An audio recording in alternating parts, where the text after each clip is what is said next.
Good afternoon, ladies and gentlemen. My name is Ilias Grampas. I'm working at the Secretariat of the European Parliament Intergroup on Climate Change, Biodiversity and Sustainable Development, and I'm delighted to welcome you to today's event, during which we will be looking into how can EPR promote sustainable consumption and production. EPR, of which we'll be hearing more today, is of course an environmental policy instrument under which producers are given a significant responsibility to tackle the environmental impacts of products throughout their whole lifespan, from the design and manufacture phases through end of life. As a result, during the event, we'll analyze potential wider impacts of EPR on producers, as well as more on the consumer side, but also how can EPR schemes support local initiatives on reducing waste and promoting sustainable consumption. Before we kickstart the discussion, I'd like to let you know that this event is organized jointly by ACR+, the EPR Club members, the European Circular Economy Stakeholder Platform, the European Economic and Social Committee, and the Secretariat of the European Parliament Intergroup on Climate Change, Biodiversity and Sustainable Development. So I'd like to take a moment to thank all colleagues for their active involvement in all steps of the event organization. Celebrating 30 years of existence of EPR schemes in the EU, we're here today to discuss about the results and impacts of this instrument. Just right on time, before kicking off the discussion, a few housekeeping rules for our audience. First of all, the event will be recorded and made available as soon as generated by the platform, as soon as the event is finished. That will be the case for PPTs as well, of course, having received the speaker's green light in due course. In the coming days, an event report will also follow up from co-organizer side, so you'll be able to access more information via this format as well. And for now, as we want to have a discussion as interactive as possible, online participants can send us your question during the Q&A's box of the platform. And of course, for attendees in the room, feel free to raise your hand, and we'll be taking as many questions as possible, depending on time limitations as well. There is also the option to use Slido that we'll be introducing later on. So a lot of interesting and very interactive things coming up. So bear with us for these 2 hours and a half in this journey. Once again, thank you all for joining us today. And just to serve as a reminder, the EPR Club, the SSP, and the Intergroup on Climate Change and Biodiversity Sustainable Development are multi-stakeholder fora for discussion that remain open for everyone. So I'm sure there's going to be more collaboration opportunities for us to address later today. On this note, I'll put a stop here and provide the floor to Ms. Françoise Bonnet, Secretary General of ACR Plus, for the event's official opening remarks. Thank you, Ilias. Dear speakers and participants, I'm really pleased to introduce this 2022 edition of the annual conference of the EPR Club, especially because this year we celebrate the 10th anniversary of the club.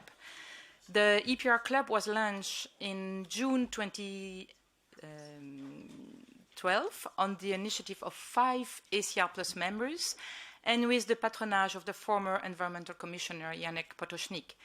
Through its 10 years of existence, the EPR Club has grown into a unique multi-stakeholder platform for exchange of information on EPR in Europe, gathering representatives of all actors of the value chain, including public authorities, producer responsibility organizations, waste management companies, producer material federations, and NGOs, concerning all EU countries and different types of products covered by EPR, not only packaging, but also electric and electronic devices, etc. Thanks to the EPR Club, we have discussed and exchanged on furniture, textile, packaging, mattresses, but also deposit refund systems, eco-modulation, eco-design, plastics, marine litter, minimum recycling content, cost coverage, public awareness, always trying to hear from different stakeholders and interests in a spirit of mutual understanding and respect. As we have been remarking for already several years, the EPR Club is today the de facto, the European platform that the Commission has proposed and included in Article 8 of the Waste Framework Directive. The European institution, the Commission, the Parliament, have been participating in many activities organized by the Club and have seen the value it brings in furthering EU policy developments and the technical implementation of EPR system throughout Europe. So we are calling on this institution to continue supporting the EPR Club as the European platform on EPR. In the current times, when we all try to transform our production and consumption system into something more sustainable, when we battle against the current climate crisis, let's not forget that EPR are a necessary part of the solution, a key driver of circular economy. It was thus logical for us to organize today's event together with the European Circular Economy Stakeholders Platform, another place offering the opportunity to a variety of stakeholders to meet, exchange, discuss about the necessary shift towards a more circular economy. I would also like to remind you that last year marked already 30 years of existence of the first EPR systems like DSD in Germany. 30 years. This should give us sufficient insight on this policy approach. What are the lessons learned, the ideal future, the room for improvements? From a producer point of view, a consumer point of view, as well as from the public authorities' point of view, that are, of course, the lawmakers and at a more local level, the law implementers. This is what we want to explore during this 2-hour conference. I wish us a fruitful exchange and lively discussion. Thank you.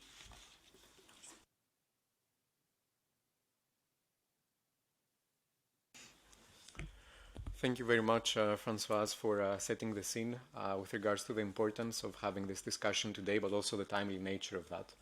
And on this note, we have our first poll to be introduced via colleagues through Slido.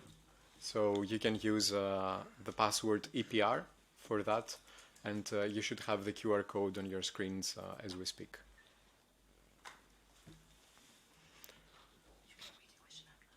So for attendees online, the question is, do you think EPR has helped for more eco-design in the following sector?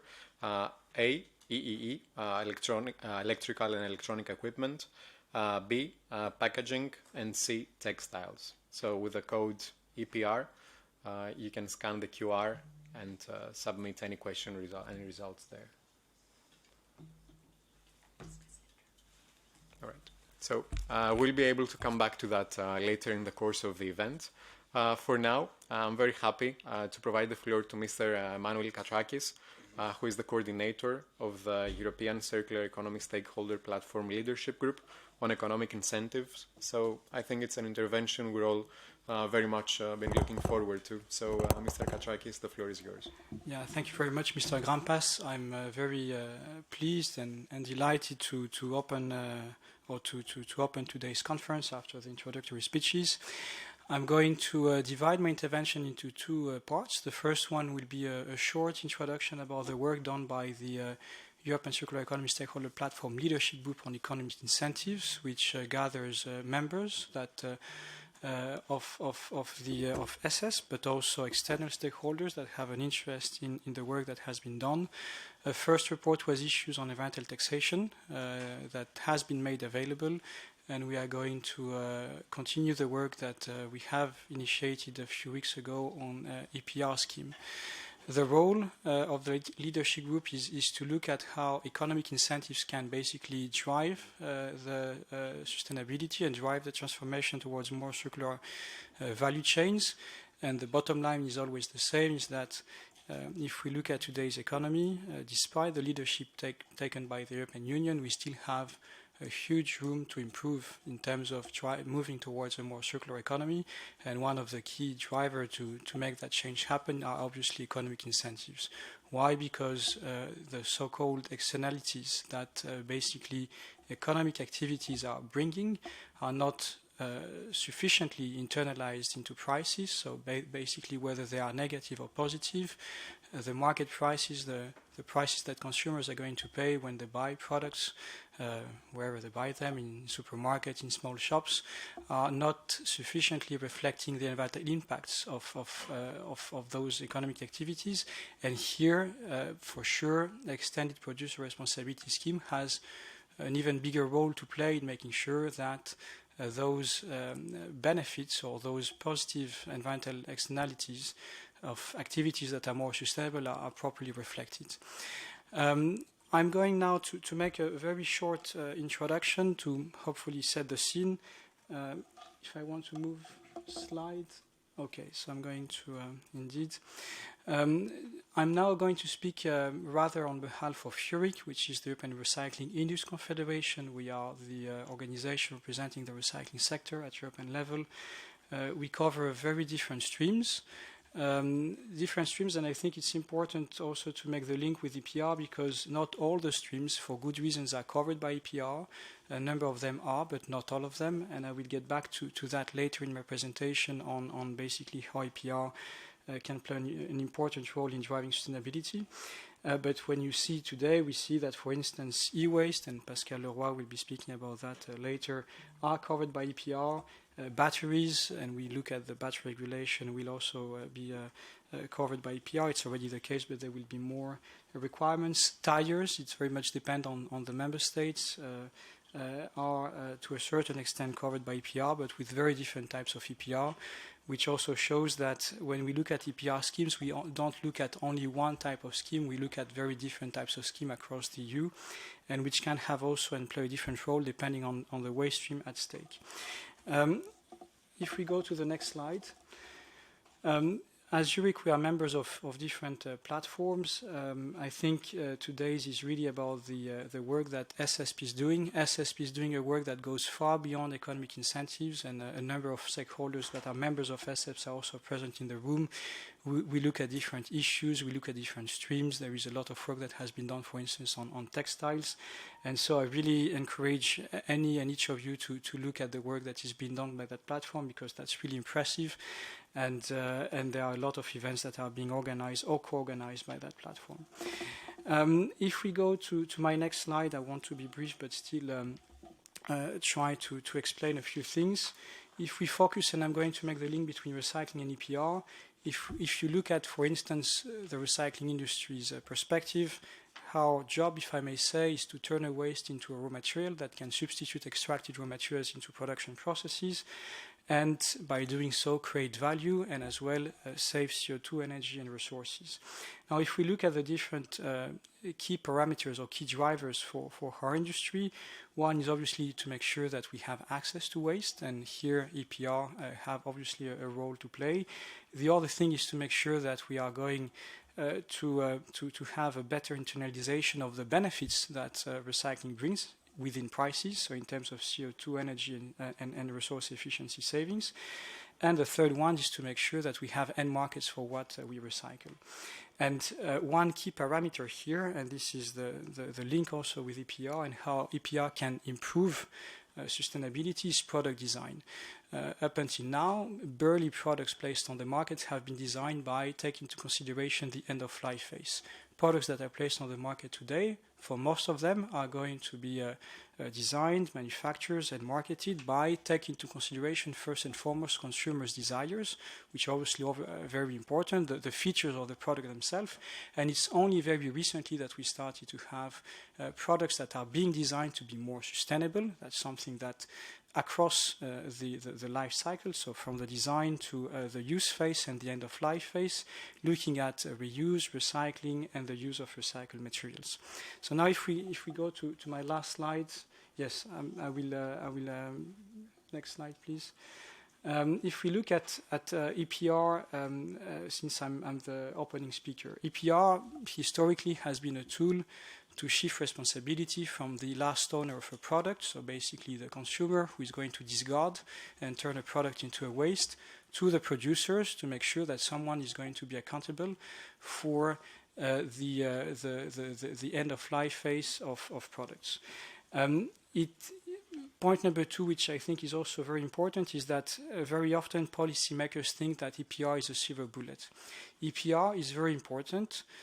Obviously, when you have a waste stream that has a negative value, basically when you have a waste stream whose the costs that are needed for the proper collection, proper waste management and recycling are not going to be sufficient, and the benefits that you are going to get by selling the materials that have been recovered are not going to cover those costs. And here, obviously, when that's the case, you need EPR. That has typically been the case for e-waste, for packaging, for instance. You may not need, or you don't need EPR when you have a waste stream that has a positive value, because in such a case, the cost of proper collection, proper waste management and recycling are being covered by the possibility to sell what has been recycled. So I think here we really need to make sure that when we make a decision to create an EPR, we need first and foremost to look at the economics and also the market failures, where basically there is no proper collection, proper waste management, proper recycling.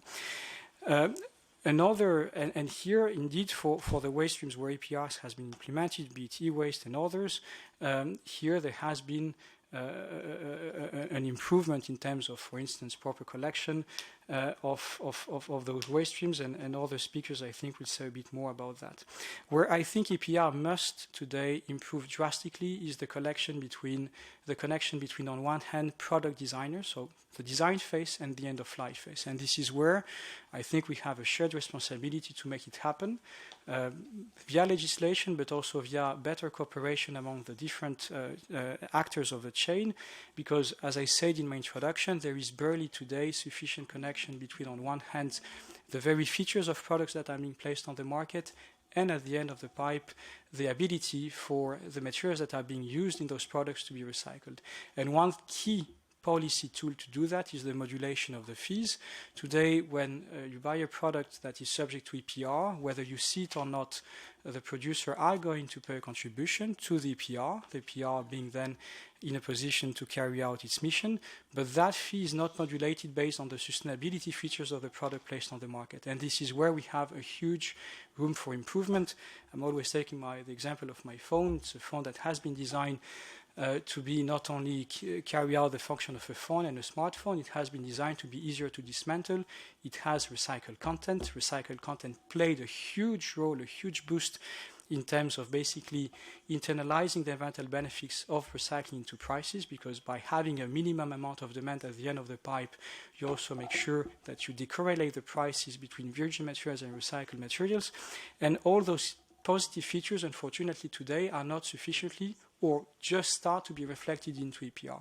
And as I say, I think it's not trying to blame or name or whatever, it's really trying to work together, because on one hand, the policymakers have the obligation or have the mandate through the European Green Deal, the New Circular Economy Action Plan, to drive legislation in a sense that basically is going to connect the dots of the different value chains. That's really important. On the other hand, the knowledge in terms of what makes a product more easier to repair, easier to recycle, or use recycled content into a product is basically something that is a knowledge that basically belongs to the different actors of the value chains. I mean, we as recyclers, we are extremely keen in participating in any work that is being launched on the recyclability or the use of recycled materials into certain products. Obviously, the criteria that are going to be used to modulate those fees are going to be different depending on the waste stream at stake. The criteria to, for instance, have more sustainable electronics are not going to be the same as the criteria to have more sustainable textiles, for instance. I'm taking two streams that have nothing to do with each other. So this is also why legislation is important, but subsidiarity is also important in making sure that we are going to make the decisions at the right level and then be able to implement them in practice. So I think here that's something that is overly important. And here we can, I'm going just to conclude on that point, we have very important tools. We have sectoral legislation, the Packaging and Packaged Waste Directive, which is going to be issued in a number of days with, as expected, hopefully, yes, as hoped, very or rather ambitious criteria in terms of recyclability and recycled content, but also the revision of the e-waste directive, the EPR. So all those legislation have a key role to play, and also what we as stakeholders ask is to make sure that they are speaking to each other, they are consistent, to make sure that we put the criteria in the right box, if I may say. Fair competition, materials ownership, and circular governance. I think here it's really a very important point for the recycling industry. Obviously, especially the companies or the waste streams that are falling under EPR, the recyclers who are doing the actual job of basically dismantling, recovering the materials, recycling the materials, selling them, we obviously want to keep the ownership of the materials. This is exactly what enables us as an industry to perform, to scale up, to invest, because our business is to create value out of a waste, and this is why materials ownership is absolutely important. I think we also will have to look at the governance of EPR. Today's EPR, and that's, I would say, kind of logical governance is being driven by producers. I think we need potentially to broaden a bit the amount of stakeholders that basically have a word to say, because if we want to make sure that we are going to be able to put more sustainability into, for instance, the modulation, that will be important to find the right place where decisions are being made, to be able to here have a more structured dialogue as well. I'm going to stop here. I hope I was not too long and not too generic, and yeah, thank you so much. Thank you very much, Mr. Katrakis, for your opening remarks, and also for your leadership on behalf of EURIC, but also the European Circular Economy Stakeholder Platform. We heard from Mr. Katrakis about the key role of EPR in sustainable production and consumption, but also with regards to some challenges, opportunities, and improvements needed when looking ahead. At the same time, we've been informed about some technical issues for online participants' experience, so I would like to let you know that we're meanwhile doing our best to fix this issue. Apparently, there is some crisis management with regards to every event organization needed, so we're doing our best on behalf of co-organizers to resolve this issue. So apologies on this. And then I think seamlessly there is a video message intervention that we will be screening for you on behalf of MEP Mr. Frank Bogovic. Mr. Bogovic is a member of the European Parliament for the APP group since 2014, coming from Slovenia, and currently is holding the position of chair of the Bioeconomy Working Group under the umbrella of the European Parliament Intergroup. So with the help of colleagues, we can screen the video. Dear panelists and other participants of today's event, how can EPR promote sustainable consumption and production? It's my honor to welcome you on today's event, where we will analyze the impact of extended producer responsibility on both production and consumption of sustainable products. Today we will focus on EPR as policy instrument in order to stimulate the production of more sustainable products. EPR has been defined by the OECD as an environmental policy approach in which a producer's responsibility for a product is extended to the post-consumer stage of a product's life cycle. In other words, the EPR gives producers a responsibility to tackle the environmental impacts of products through their lifespan. This issue is well covered in many parts of EU legislation, mainly focused on waste that primarily rely on the imposition of recovery and recycling targets on the member states for the concerned end-life products.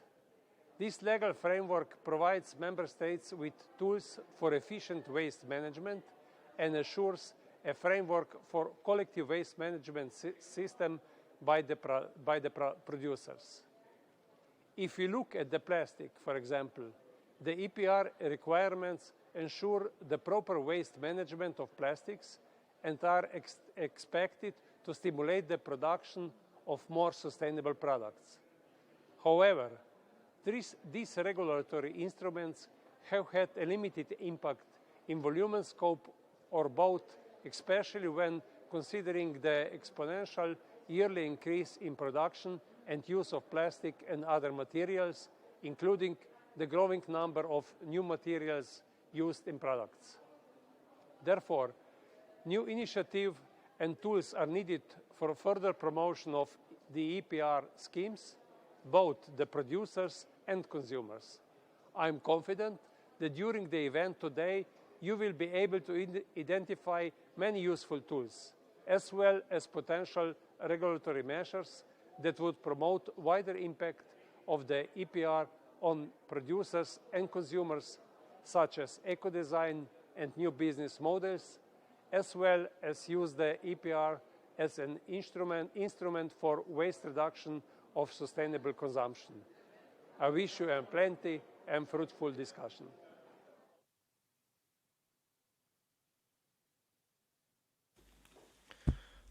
Thank you very much to colleagues in the room for helping us with regards to the video, but also to MEP Mr. Bogovic and his team for providing us with a video message intervention of the MEP, but also for setting the scene with regards to the relevant policies on EPR, moreover calling for new initiatives and tools for the promotion of EPR schemes in the EU.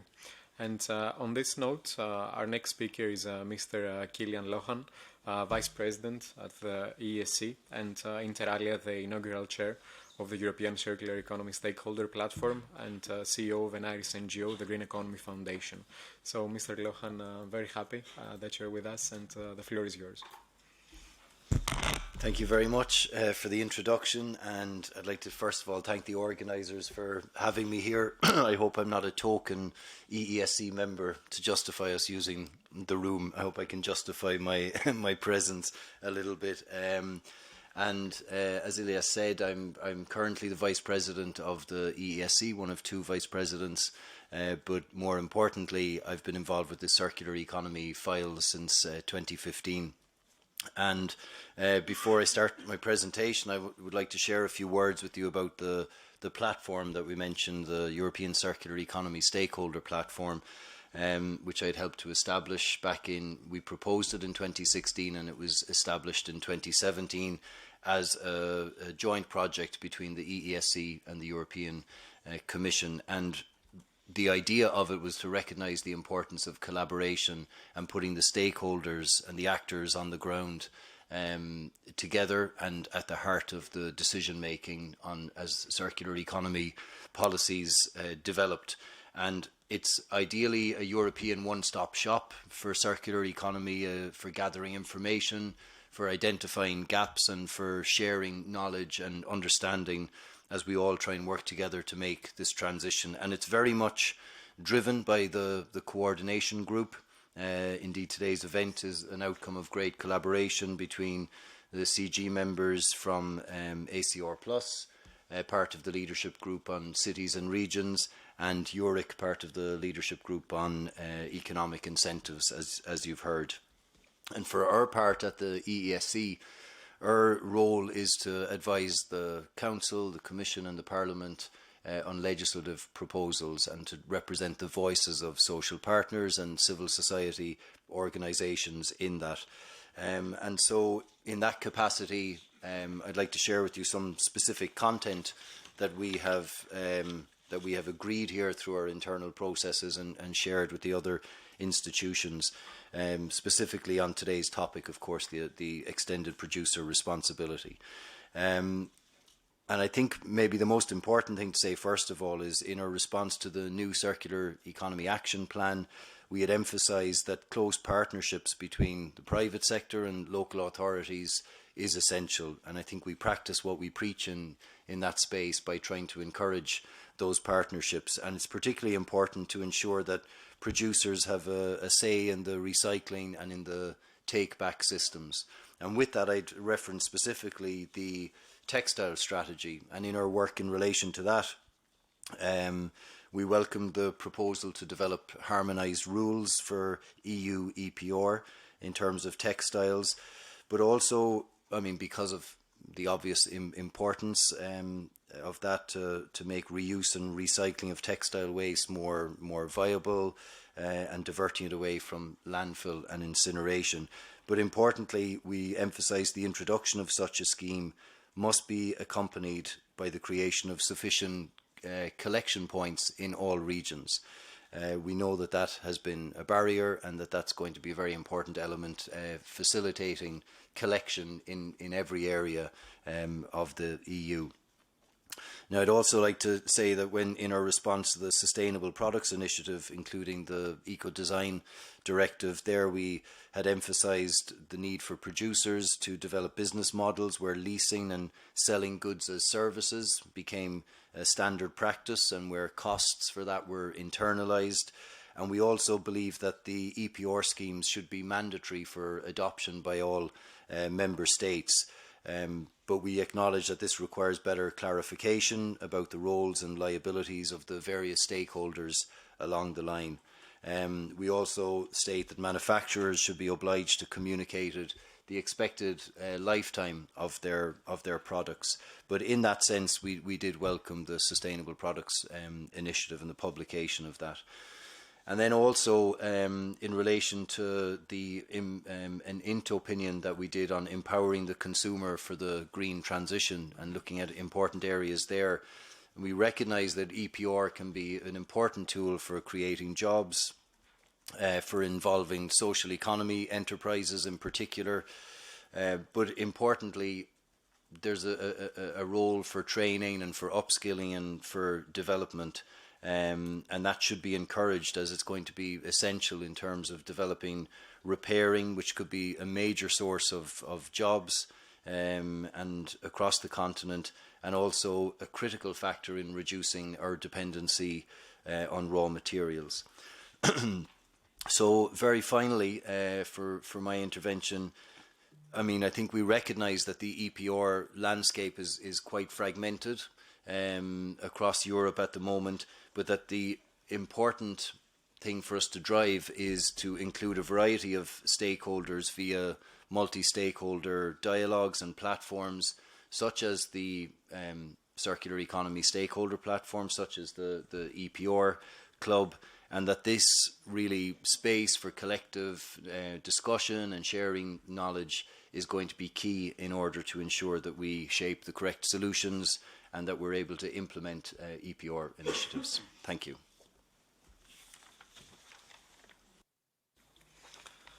Thank you very much, Mr. Lohan, for your remarks, for presenting us some further info on SS, but also the ESC work on EPR. Mr. Lohan stepped on all the relevant EU policies, and inter alia mentioned the need for more clarifications, the importance of partnerships and multi-stakeholder dialogue, and of course some key opportunities for jobs and growth for the EU. Our next speaker is Mr. Peter Borky, who has been working on international and local environmental policy issues for more than 25 years, and most of this time for OECD, where he is leading work on waste management, resource productivity, and the circular economy at the relevant Environment Directorate under OECD. So, Mr. Borky, the floor is yours.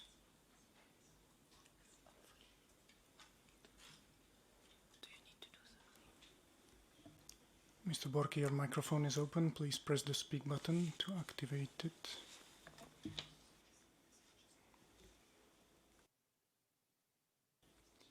We can see you. Can you please speak some more? I'm afraid we cannot hear you.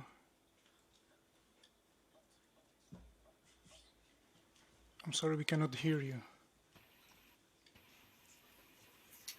It's been breaking Yes, up now it's very working. consistently on this side, so I presume it might be the same problem now. Now we can hear you. It seems fine, thank you. So let me try to share my screen.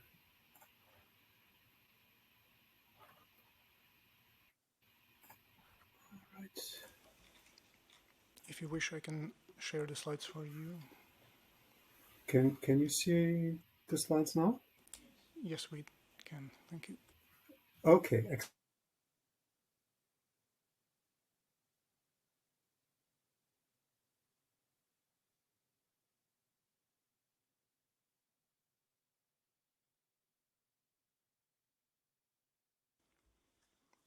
I'm sorry, we cannot hear you.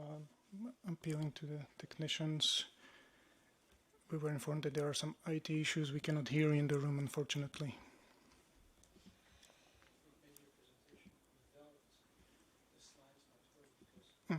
Maybe try sharing your slides from the room and you just keep your camera on. We still cannot hear you.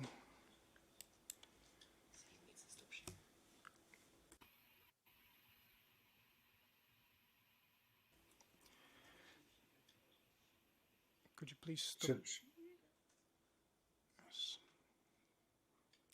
I'm I'm afraid the sound is going on and off. And could you please try stopping the share function? And I will try sharing it from the room. We can hear you now.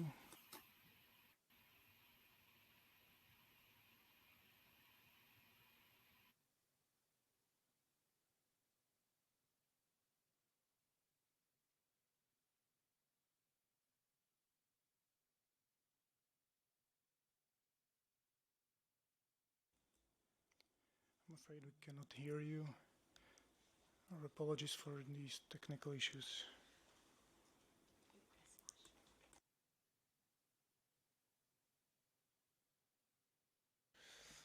Perhaps meanwhile, as we're going to resolve this technical issue with regards to the connection of Mr. Borky, there can be a fresh plot twist. Online seem to hear me well. Yes. Thank you very much. That's what I can see in the chat. So we go back to Mr. Borky. Right. Without slides. But he knows the topic perfectly. Mr. Borky, we will continue. We'll try continue without slides, if that's okay with you.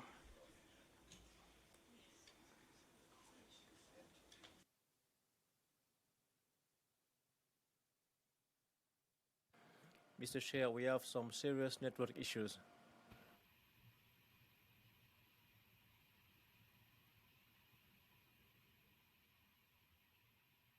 Perhaps, Mr. Borky, we can try moving on with your intervention without the presentation, because it seems there is an internet issue every time this comes up.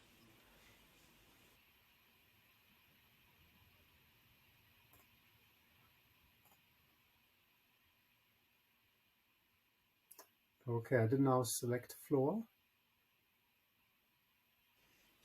I now hope we can that, hear you. Can you hear me now? Yes, we can hear you now and see you well. You're breaking up though. Yes, Mr. Borky, we can hear you very well, so you can start. Okay. All right, and I trust you will be sharing my slides in the room. Thanks again for inviting me. It's a pleasure. I would have liked to be in the room with you. Was already sitting on the train this morning, but then all train connections from Paris to Brussels were basically cancelled and disconnected. So I want to, it's unfortunate that I couldn't hear what previous speakers have been saying, because I might now be repeating some things that have already been said. But I wanted to provide a short introduction to extended producer responsibility and the opportunities for it to promote production and consumption. And also point to some of the opportunities and limits in this context. If I can have the next slide, please. This will be familiar to all of you in the room. This is the OECD definition of extended producer responsibility. And I want basically to start, what is EPR? As we all know, it's a policy approach in which a producer's responsibility for a product is extended to the post-consumer stage of a product's life cycle. And by doing so, it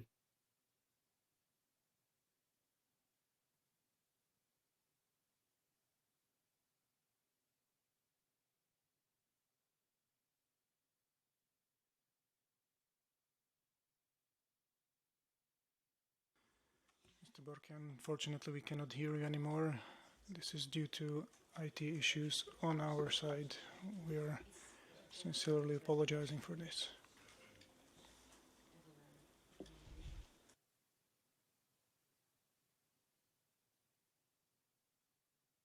could have the next slide, please.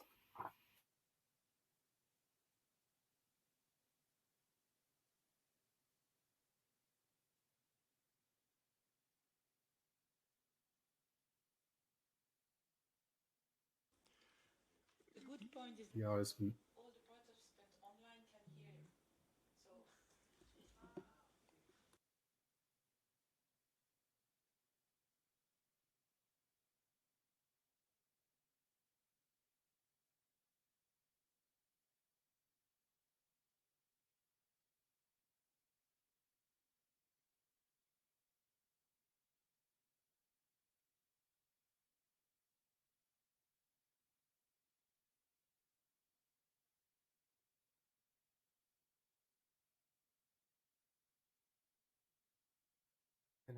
slide.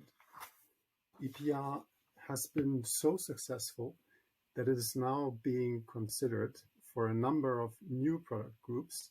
And I think some of them have already been mentioned: cigarettes, fishing gear, textiles, food.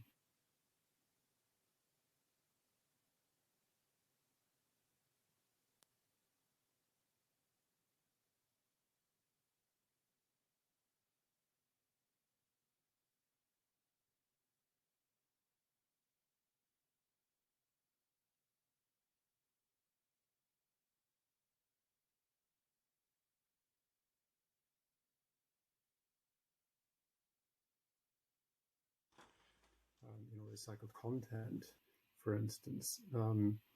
Also, it's being discussed to expand the geographic scope of EPR beyond the countries where the fees are being paid, to basically deal with used products that are being exported before they reach the end of life. So it's been a hugely successful policy approach, and there are now many discussions towards expanding its use way beyond what it had been initially designed for. Next slide, please.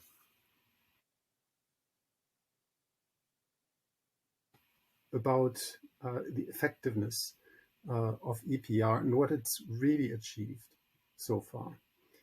So, in our view, extended producer responsibility has essentially three main objectives. It shifts the financial burden of waste management from municipalities to producers. It targets and incentivizes for increased recycling rates, and it's supposed to incentivize for environment, or more precisely, design for recycling.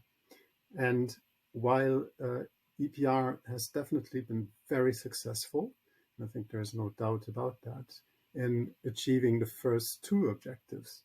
For instance, once EPRs collect more than 1 billion in revenue from EPR fees that contribute to municipal waste management. Also, I think it's undisputable that EPR have lifted separate collection and recycling rates almost anywhere where they have been applied.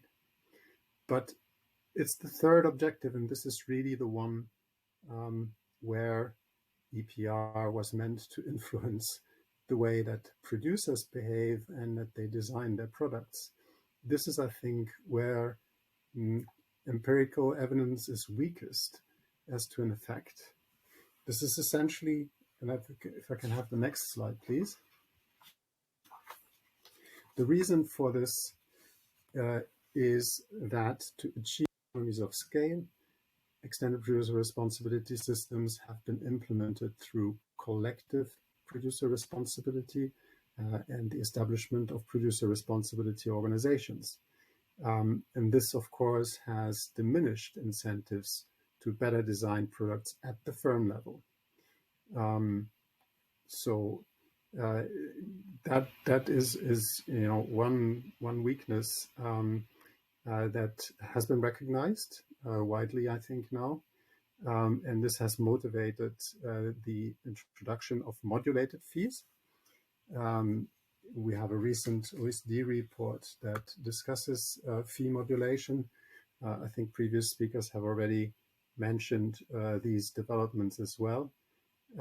So fee modulation is when fees are differentiated according to product criteria towards recyclability and potentially other environmental characteristics, which is also already being done. The thing here, of course, is that this is still evolving. The results essentially still remain to be seen, as modulation is only now being rolled out at a large scale across the EU and also some places in North America.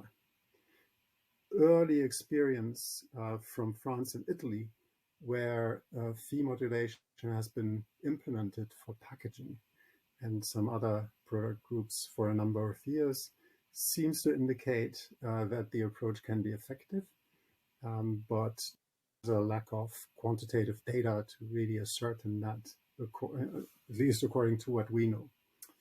Next slide, please. So the jury is still out about the effectiveness of fee modulation, but there are also a number of issues that could hamper the effectiveness of modulated fees and that need to be addressed. And here on the slide, what you can see is basically a table that's extracted from our report.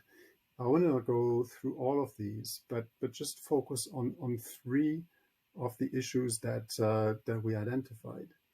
So first of all, there is currently a lack of harmonization of fee modulation criteria across different national EPRs. And this has the risk of leading to mixed signals at the level of producers, ultimately simply producing noise that producers will not listen to. So there's really a very strong need for the harmonization, at least of the criteria, not necessarily the amplitude of the modulation, but the criteria which fee modulation is trying to encourage. Another challenge is the trade-offs between the granularity of the fee modulation, meaning their differentiation according to very detailed product characteristics, and the complexity and cost of implementing. There is a question, where do you put the cursor between the granularity and trying to really incentivize in a rather detailed manner product design characteristics and the related cost in terms of complexity and administrative costs. Finally, finding the right amplitude of fee modulation is also going to be key. For instance, the price difference between the desirable and the non-desirable product characteristic to deliver sufficient incentives for design changes without undermining full cost recovery and the financial viability of EPR systems is at stake here.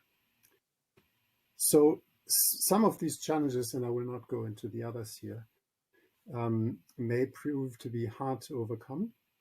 But for some product groups and waste streams, reverting back to individual producer responsibility might also become technologically and economically feasible, especially with digital innovations that now allow for an easier traceability and a reduction of logistical costs. In some places, for instance, in Japan, this is already being implemented to some extent for electric and electronic products. So if I can have the next slide, please, and I think this is my last slide. So, and this will allow me to conclude. So in a way, extended producer responsibility fee modulation is in itself already highly experimental because we have very little empirical evidence on how such measures can be in influencing design for recycling. Going now beyond this is being argued and proposed, is then most certainly even more challenging. So going beyond the scope that is the scope of recycling, that is certainly going to be even more challenging.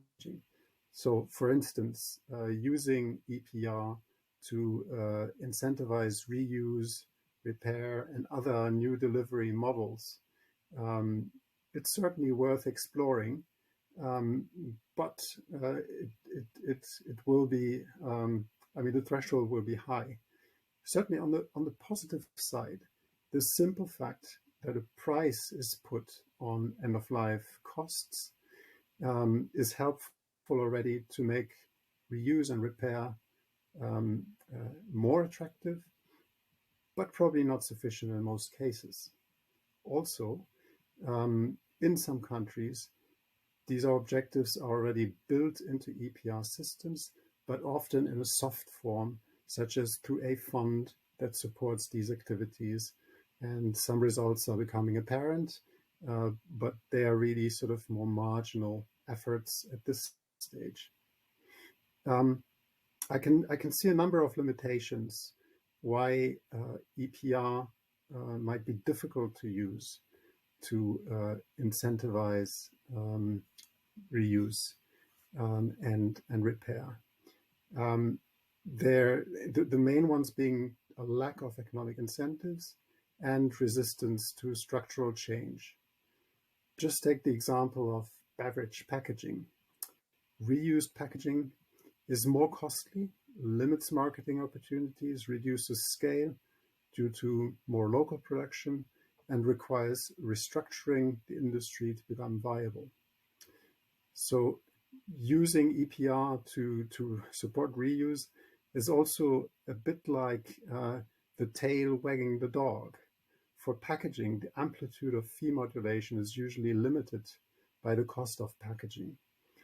And the cost of packaging, of course, is often a very small share of product cost. And therefore, the amplitude that you can use may prove insufficient to shift demand from single-use packaging to reusable. I expect that additional policy interventions are most certainly needed to shift delivery models, such as mandatory reuse targets, for instance, or the introduction of deposit refund systems in addition to EPR. The same, in a way, holds for consumer behavior. EPR has been very good at encouraging people to collect or to separate their waste and to make an effort in separating recyclables out of the waste stream. But to go beyond this with EPR and to support efforts at the level of consumers to pick more environmental products, for instance, is probably going to be, a high threshold. And this for several reasons. EPR can certainly help to provide resources for consumer information and education. But it's, what can be achieved with consumer information is usually relatively limited. It is usually difficult to change behavior through information-based interventions beyond a dedicated core of consumers. Usually 10 to 20% of consumers are sensitive to information. Beyond this, only a limitation of consumer choice, for instance, through product bans, can have a real effect. So in short, EPR has lots of potential. I don't want to downplay that, because it is a way to connect producers more closely with other stages in the product life cycle. And policy experimentation here is certainly worthwhile pursuing, but EPR is not a silver bullet, actually for none of the objectives, but it needs to be seen as a useful complement to other policies that need to be added into the policy mix to achieve these meaningful results that we're trying to achieve. Thank you.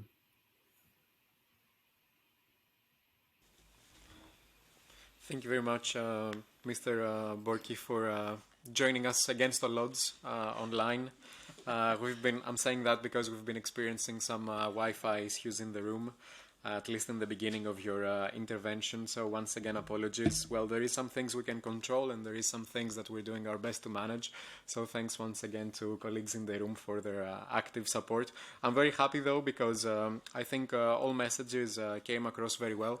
Mr. Borky presented us with more clarity on definitions, some reflections on the historical context, but also opportunities, limits, and useful reflections on EPR overall, quoting that this is not a silver bullet, but it's a very useful complement to the policy mix overall. So on this note, perhaps right now we can take some questions from the audience, as I think all speakers' interventions have stimulated the interest of attendees.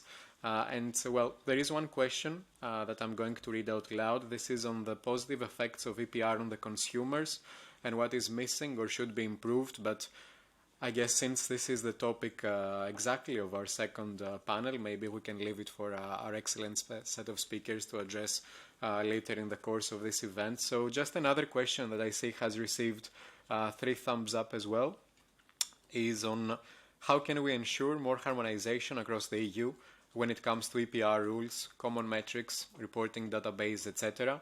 And how can we ensure more transparency from EPR administrators to ensure the waste hierarchy is being followed? Is perhaps any of the previous speakers in the room that is interested to take this question? Manuel? I think when EPR is mandated by European legislation, and it's what we saw with the Waste Forum Directive, you have minimum requirements applicable to EPR, and that, though it's not going to harmonize entirely EPR across the EU, is already a positive step forward.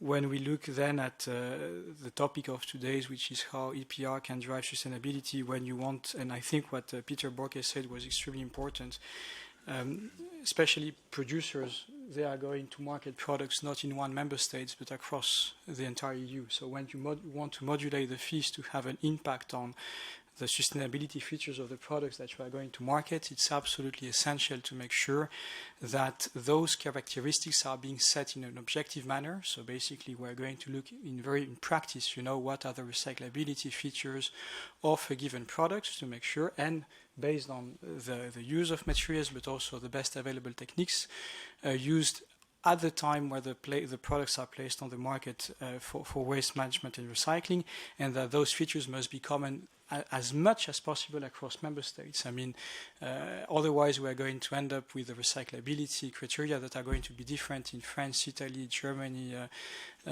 Greece, so far and so on. And here, obviously, while you have to take into consideration the characteristics of the local infrastructure, it's also very important to make sure that you have some criteria that are harmonized as much as possible.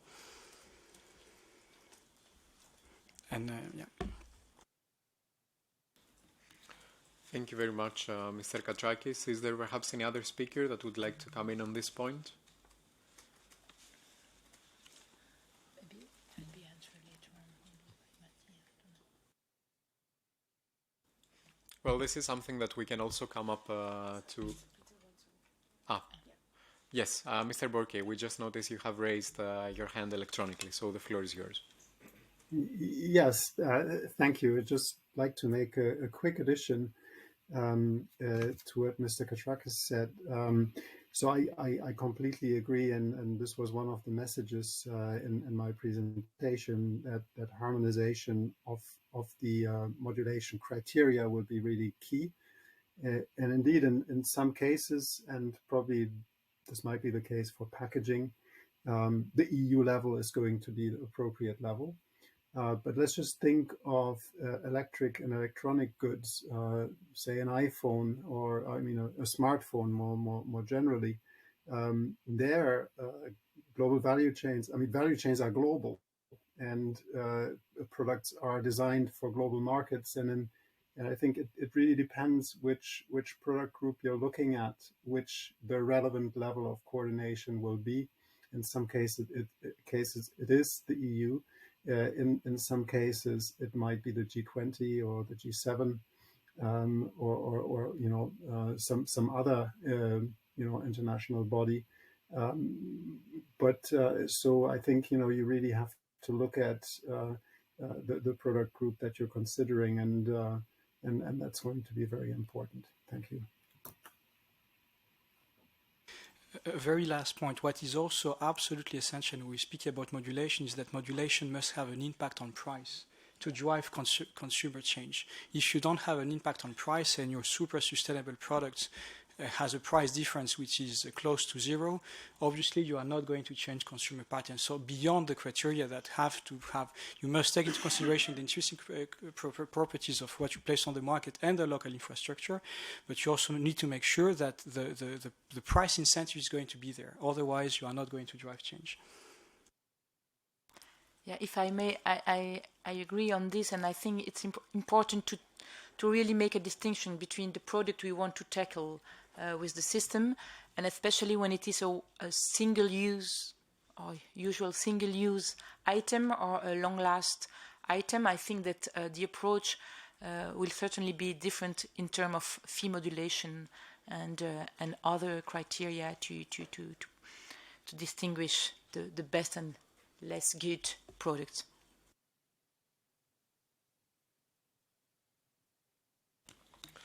Thank you very much to our speakers in the room, but also Mr. Borki connected online for your replies on this question from the audience. And I noticed that we're running 35 minutes late to the event, but this is good news because we have the confirmation that we can continue our event in the room. So I hope participants online, you're also good on caffeine and you can join us through the whole course of this discussion.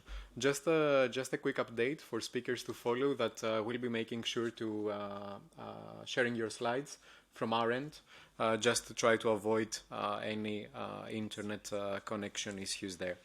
So just on this note, yes, and web streaming is working for everyone. So we're back on track for everything. Ticking all the boxes. So right now we can move ahead to the first panel discussion, where we'll be diving deeper into EPR as an instrument for sustainable production. And actually, in the course of this discussion, we'll be hearing more reflections on EPR as an instrument to reach circularity, but also what speakers feel might be missing and what can be improved looking ahead. So our first speaker is Mr. Mattia Pellegrini, coming from DG Environment, the European Commission. Mr. Pellegrini is, of course, head of B3 unit from waste to resources. So I think, Mr. Pellegrini, we've all been very much looking forward to hearing from you on this point. Hello, good morning, good afternoon, everybody. I hope you can hear well, because indeed it has been problematic until now, but yeah, I see it's better. So I would like to ask you to run the slides yourself, and yeah. So I will tell you what is the state of play, and then at the end I will ask a question to all of you. So if we go to the next slide, we will start what are the existing rules. So next slide. So in terms of the existing rules, here you have all the relevant rules in the field of extended producer responsibility. Of course, the Waste Framework Directive, which was referred by all of you. Then we have the End of Life Vehicles Directive, which is under revision, which will be revised next year. We have the WE Directive, for which we have just started the evaluation. We have the batteries old directive, but now we also have the new batteries regulation, where actually for the first time we have harmonized much more EPR, notably linking, for example, the EPR with the recycled content obligation. And then we also have the packaging waste directive, the old text of 1994, which was reviewed in 2018, but indeed, again here, you know that we are very close to the adoption of the new regulation on the 30th of November of this month. And finally, we also have Article 8 of the Single-Use Plastic Directive. Of course, I mean, the Commission has not, and of course, final point, it was mentioned by some of you when I managed to hear, we have the obligation, the commitment in the textile strategy to also come up with an EPR obligation for textile, which will be part indeed of the revision of the Waste Framework Directive foreseen for 2023. And indeed, I mean, we did not regulate EPR in all the waste streams, but we did a number of them. Of course, there has been at the level of the member states, that is a point I want to make. I was recently, a few months ago, in a conference in France. Of course, you have countries like France, which have regulated much more than the Commission. So they have actually set up EPR systems for a number of additional waste streams, which are not covered currently at European level. Next slide. Yeah. What are the new initiatives? I mentioned already this a bit. So indeed, there is a proposal, the proposal on the batteries regulation, which indeed harmonize much more compared to the previous text, the EPR obligation. Also, it contains a number of obligations, more and more. Even now, we are still drafting that text. Even to include things on, for example, online sales, which is becoming a more and more a prominent issue. Of course, this is not yet adopted, but is very close to adoption because the last trialogue is foreseen for the 9th of December. So we are very close to the adoption of a final regulation on batteries. Then we have what you have seen in the unfortunate leak which took place of the legislation, which is the packaging waste regulation, again, which is an attempt to harmonize much more EPR and link it not only to recycled content, but also in this case to recyclability. So as you have probably have seen in the leaked version, there is a clear link between EPR and the recycling classes, which are foreseen in the Annex 2 of this proposal. So we will establish 5 recycling classes, and then of course the higher you are in terms of recycling class, if you are recycling class A, which means 95% recycling per packaging unit, you pay less. Then we have the revision of the end of life vehicles directive, which is also planned for 2023. And then we have also for textile the amendment in order to introduce an EPR scheme for textile. So this is next slide. So the first things we see is how we can oblige producers outside the European Union. Because we have seen that indeed there is a disadvantage for domestic producers. So this is an important point which for us is emerging more and more. The second one is that we have seen now, especially now that we are doing the early warning reports. So we are assessing how member states are in line to comply with the recycling targets of 2025. We see a lot of, let's say here we have been very, how do you say, diplomatic to say that the recycling rates do not correspond to reality. I would say that we see what is called a lot of under-reporting. So we see an issue also with reporting. And indeed, I mentioned already that indeed there has been an exponential growth of online sales, and this is becoming more and more important. And indeed, this is something which we are now trying to address in the co-decision process of the batteries regulation, how we can also enforce EPR for online platform. I've already mentioned another challenge is the fact that a number of member states, France is the best example. I think, if I'm not wrong, if I remember by heart, France has, I think, around more than 10 waste streams there are in France where there is EPR schemes. So how the Commission can keep the pace with all of that. And indeed, we're working, as I said, especially for online sales, to put obligation in line also with the Digital Service Act. Let me also say that another problem which has emerged, which is not here in the slides, but I'm pretty familiar with, that we're dealing also in the context of the batteries regulation, is also the cross-border fees. Because if you take a big product like a battery, or if you take now when we will have end of life vehicles revision next year, normally when you think about a car, you buy a car in a country X, but often it may end up in the country Y. So it may be a car which I bought here in Belgium, but then I sell it to a German consumer, which then he buys as a second hand car. And in that case, of course, you have the issue that the EPR fees was paid in the country X, so Belgium, but then the dismantling cost is taking place in the country Y. So there, in addition to deal with the issue of online sales in the batteries regulation, we're also trying to address the cross-border EPR fees, so to have a sort of compensation mechanism which needs to be put in place by member states.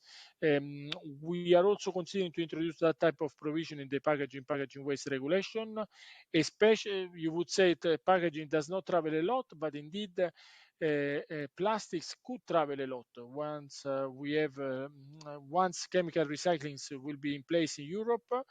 And with our recycled content target, there may be quite a lot of transport of packaging from one member state to another. So this issue of cross-border EPR fees and how they should be compensated may be relevant also for packaging. Of course, it's much more relevant, as I mentioned, for batteries and for end-of-life vehicles. Next slide.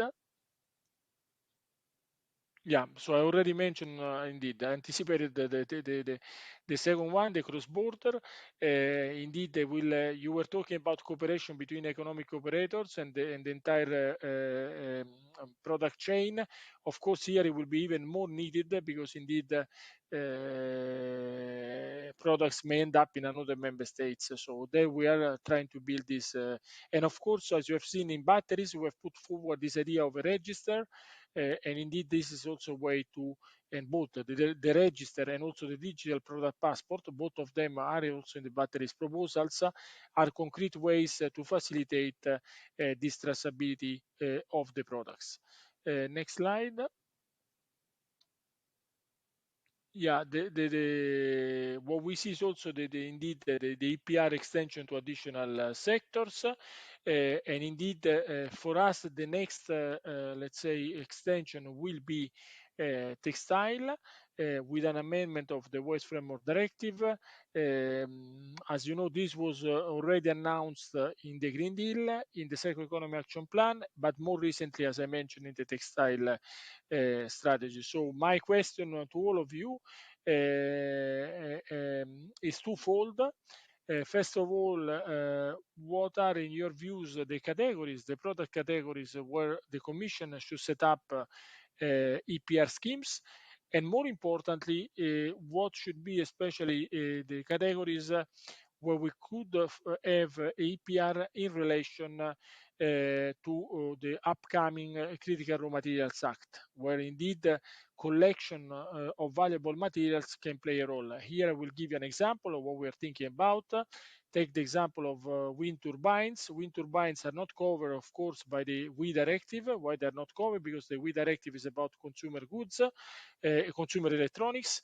Of course, a wind turbines is an industrial installation. It's not covered. It should not be put in the scope of WE because indeed they will completely jeopardize the target. But indeed, there may be benefit to make sure that there is an EPR scheme for wind turbines. So, for example, that could be a product which could be seen as a priority, especially in the light of the Critical Raw Materials Act. I'm just giving this as an example, but indeed, I mean, as the Commission, we are there to listen to all of you as stakeholders. At least this has been always my philosophy in every post I had in the Commission. So indeed, I would be curious to have any suggestion on your side, because indeed, we know that there is a scope for additional EPRs. And I think this should be my last slide, except the usual thank you. And that's it.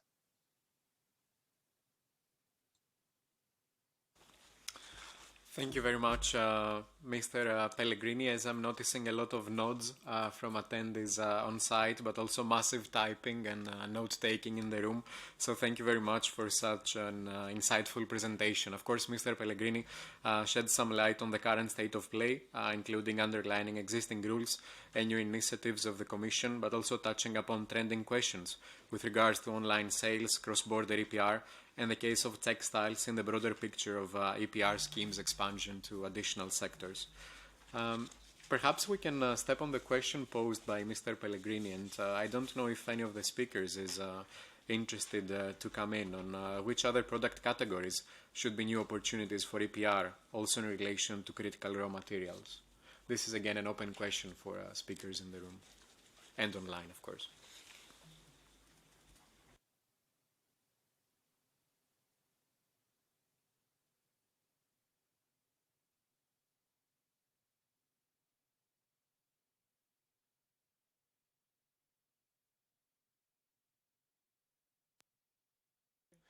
So I see Mr. Borki has raised his hand. So Mr. Borki, the floor is yours. Yes, thank you. And thank you, Mattia, for putting that very good question out. I'm not pretending that I have, the final answer on that, but I think when already 20 years ago we developed a first guidance for governments on extended producer responsibility, what we said there was that you need to have one of two conditions in place to justify an EPR. Either it's a waste stream with very high volume, and then an EPR makes sense, or it's a waste stream that contains, that's potentially very hazardous and that you absolutely want to keep out of the environment and make sure, it's separately collected and doesn't leak. And so, if you build on that, I think then you might want to consider EPR on the volume side, maybe for certain construction materials. Construction materials are the largest. Construction demolition waste is the largest waste stream overall, and currently most of it is really downcycled into backfill. Of course, the challenge here is that most of those materials have very, very long lifespans. They remain, in use for a long time. So there's an issue here with the time lag there potentially. Then, just to give one example of something that is potentially, hazardous and needs to be kept out of the environment, that's paints. And in fact, in the US, there are EPR systems to address paints, meaning, leftover paint really, and that's really at the consumer level. And that appears to have been highly successful, and there is a possibility to actually recycle and reuse some of the paint that is collected. So it's not just, keeping this stuff out of the environment, it's also bringing some of it at least back into use. So just two ideas here. I also want to add to what Peter said and also eventually highlight what I mentioned at the beginning. You don't need EPR for all streams, but you need obviously EPR for the streams where you have market failures, either because of the hazardousness of the waste stream or because, again, the intrinsic value of the material is not going to be high enough to cover the cost for proper collection, waste management, and recycling. So I think we really must keep that kind of per assessment in mind. Now, the question that Mattia asked is obviously the one on which the Commission works pretty intensively on critical raw materials. And I think here we need to, you have a huge variety of critical raw materials, and I think there are two avenues here. Is first, obviously, to look at how existing EPR schemes could eventually, when prioritized, because we need to prioritize here the product categories where we are the most likely to find high concentration of critical raw materials. And here see how EPR, the ones that already exist, can support basically and actually incentivize the extraction, because it's always the same thing. Usually you already have the technology to recover those critical raw materials. What matters, or what is lacking today, is the financial incentive. It's not the technology, it's the fact that when you go the extra mile, at the end of the day, you don't have a market and you don't have anything that covers your extra costs. And so the second thing is obviously for magnets of windmills. There are here very high value materials where you find critical raw materials. And here the question is more a legal question. I think the Commission is going to work on is where which instruments to use, because you cannot put it in the WE directive given the massive and the characteristics of those components, and what would be eventually the right place to cover those high value components that are being used in windmills. Thank you very much, Mr. Katrakis and Mr. Borki as well. I think that's been very much on point, and it's been an excellent question as well from Mr. Pellegrini to kickstart this discussion. I understand this calls for some further reflection, but I also noticed that Mr. Leroy from the WE Forum is interested in taking the floor. So, Mr. Leroy, the floor is yours.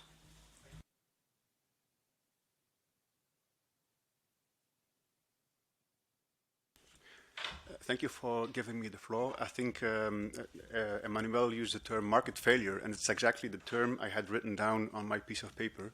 I think when it comes to critical raw materials, I consider that as well a market failure, because if you talk to producers, for example, they very often have no idea why many raw materials are critical and what critical raw materials process is actually all about. And manufacturers are very often, or companies are very much short-termist as an approach, and we need this societal approach to convey the message that it's important, the critical raw materials. It's important to have legislation around this topic. You cannot leave this to the market, because before we know it, you end up in trouble. I mean, if China, for example, stops exporting some of the rare earth elements, and they provide 98% of the supply of rare earth elements, which we need for the energy transition. If they stop exporting these rare earth elements, we are in deep trouble. So we need, that's the reason why we need, and Mattia Pellegrini actually has played a huge, very important role in the past 10 years in the European Innovation Partnership on Raw Materials, as a member of the European Commission, in fostering, let's say, in stimulating this this conversation. So, but I think it's for the European Commission to identify which are the critical raw materials of highest concern and of highest priority, and then to see which products contain these critical raw materials. That should be, in my opinion, the approach. I agree, of course, with Peter Berkey about the volume and the criticality and the hazardousness. But in addition to that, we also need this approach of what are the products and the CRMs of highest concern.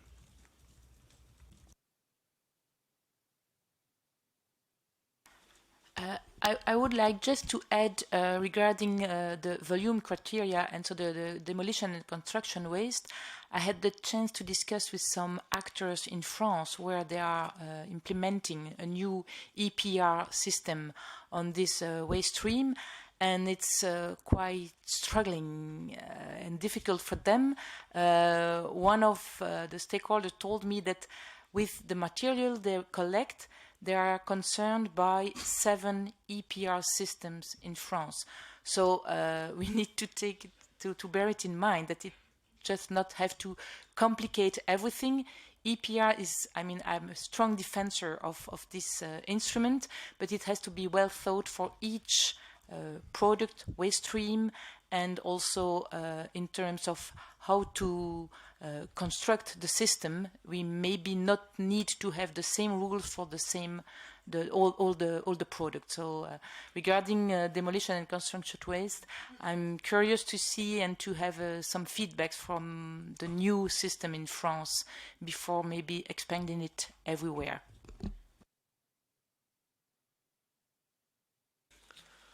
So I think on this point we would need to thank very much Mr. Pellegrini, because his question has stimulated a great discussion in the room.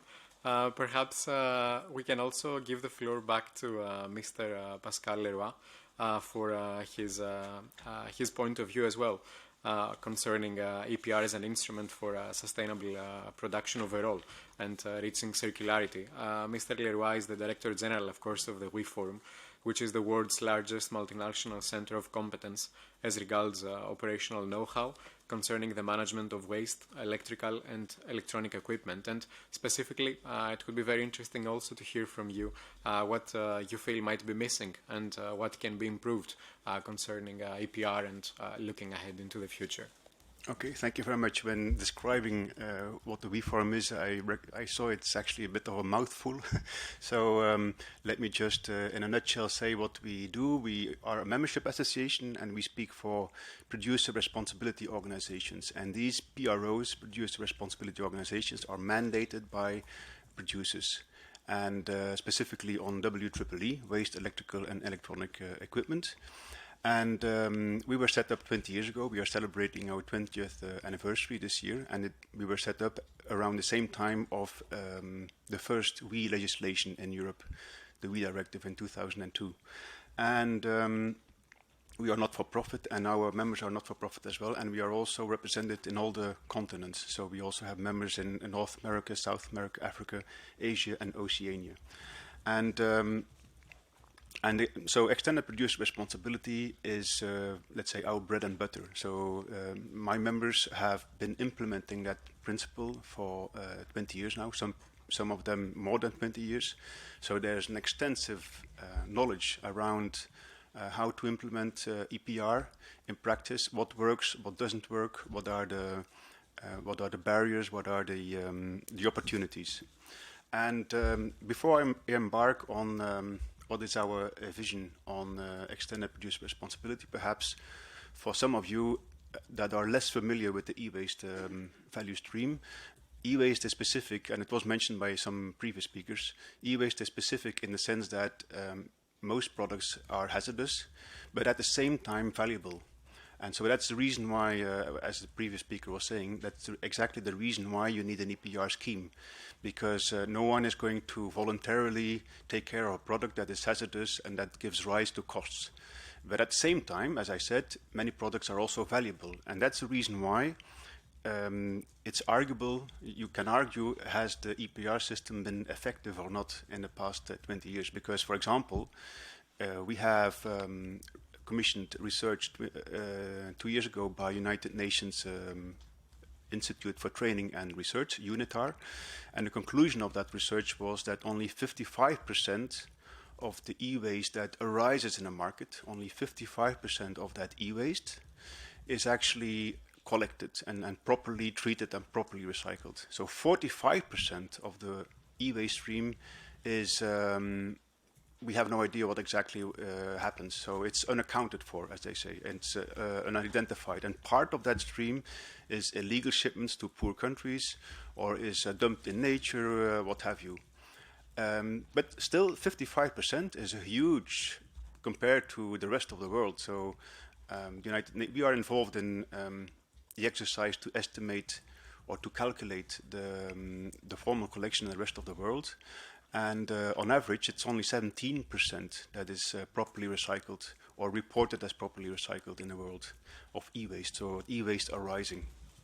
So Europe is doing a good job, and that's very much thanks to the EPR legislation, but of course very much thanks to the producers and the producer responsibility organizations that have put in place, that have invested so much into the implementation of the EPR principle, because what it means in practice is, first of all, you need to have the infrastructure. It used to be in the hands of municipalities. That's the reason why it's called extended producer responsibility, because you extend the responsibility from the life of a product to the end of life.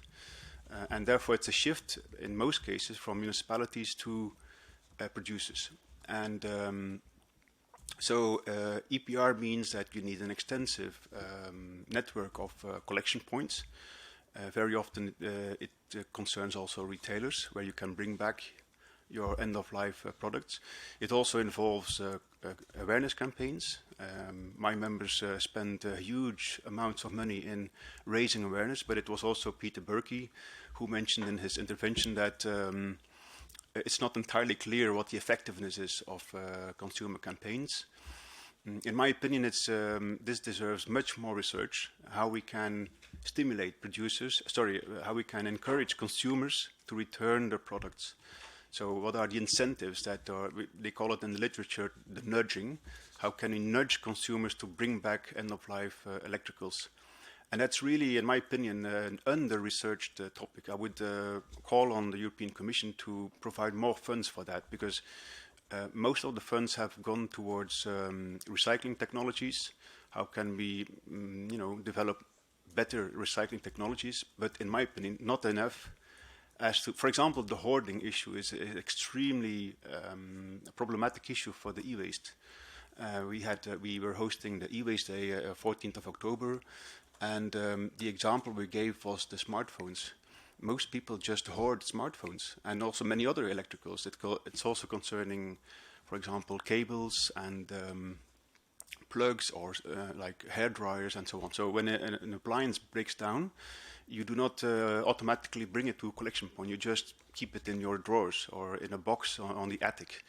And so, and it's a huge problem, because in each of these appliances, we have critical raw material. Well, not in each of them, but in many of them, especially laptops, smartphones, and so on, you have critical raw materials in a smartphone, it's even also materials like gold and so.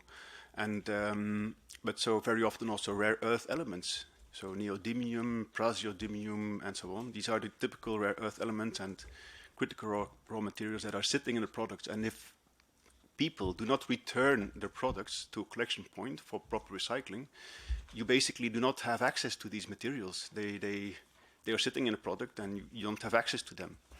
And it's actually equivalent to apart from the environmental impact, it's equivalent to dumping them or something, because you basically you cannot access the materials in these products. And so the how can we incentivize? Of course, the bigger products, people will always return them or will put them on, will return them to collection points and so.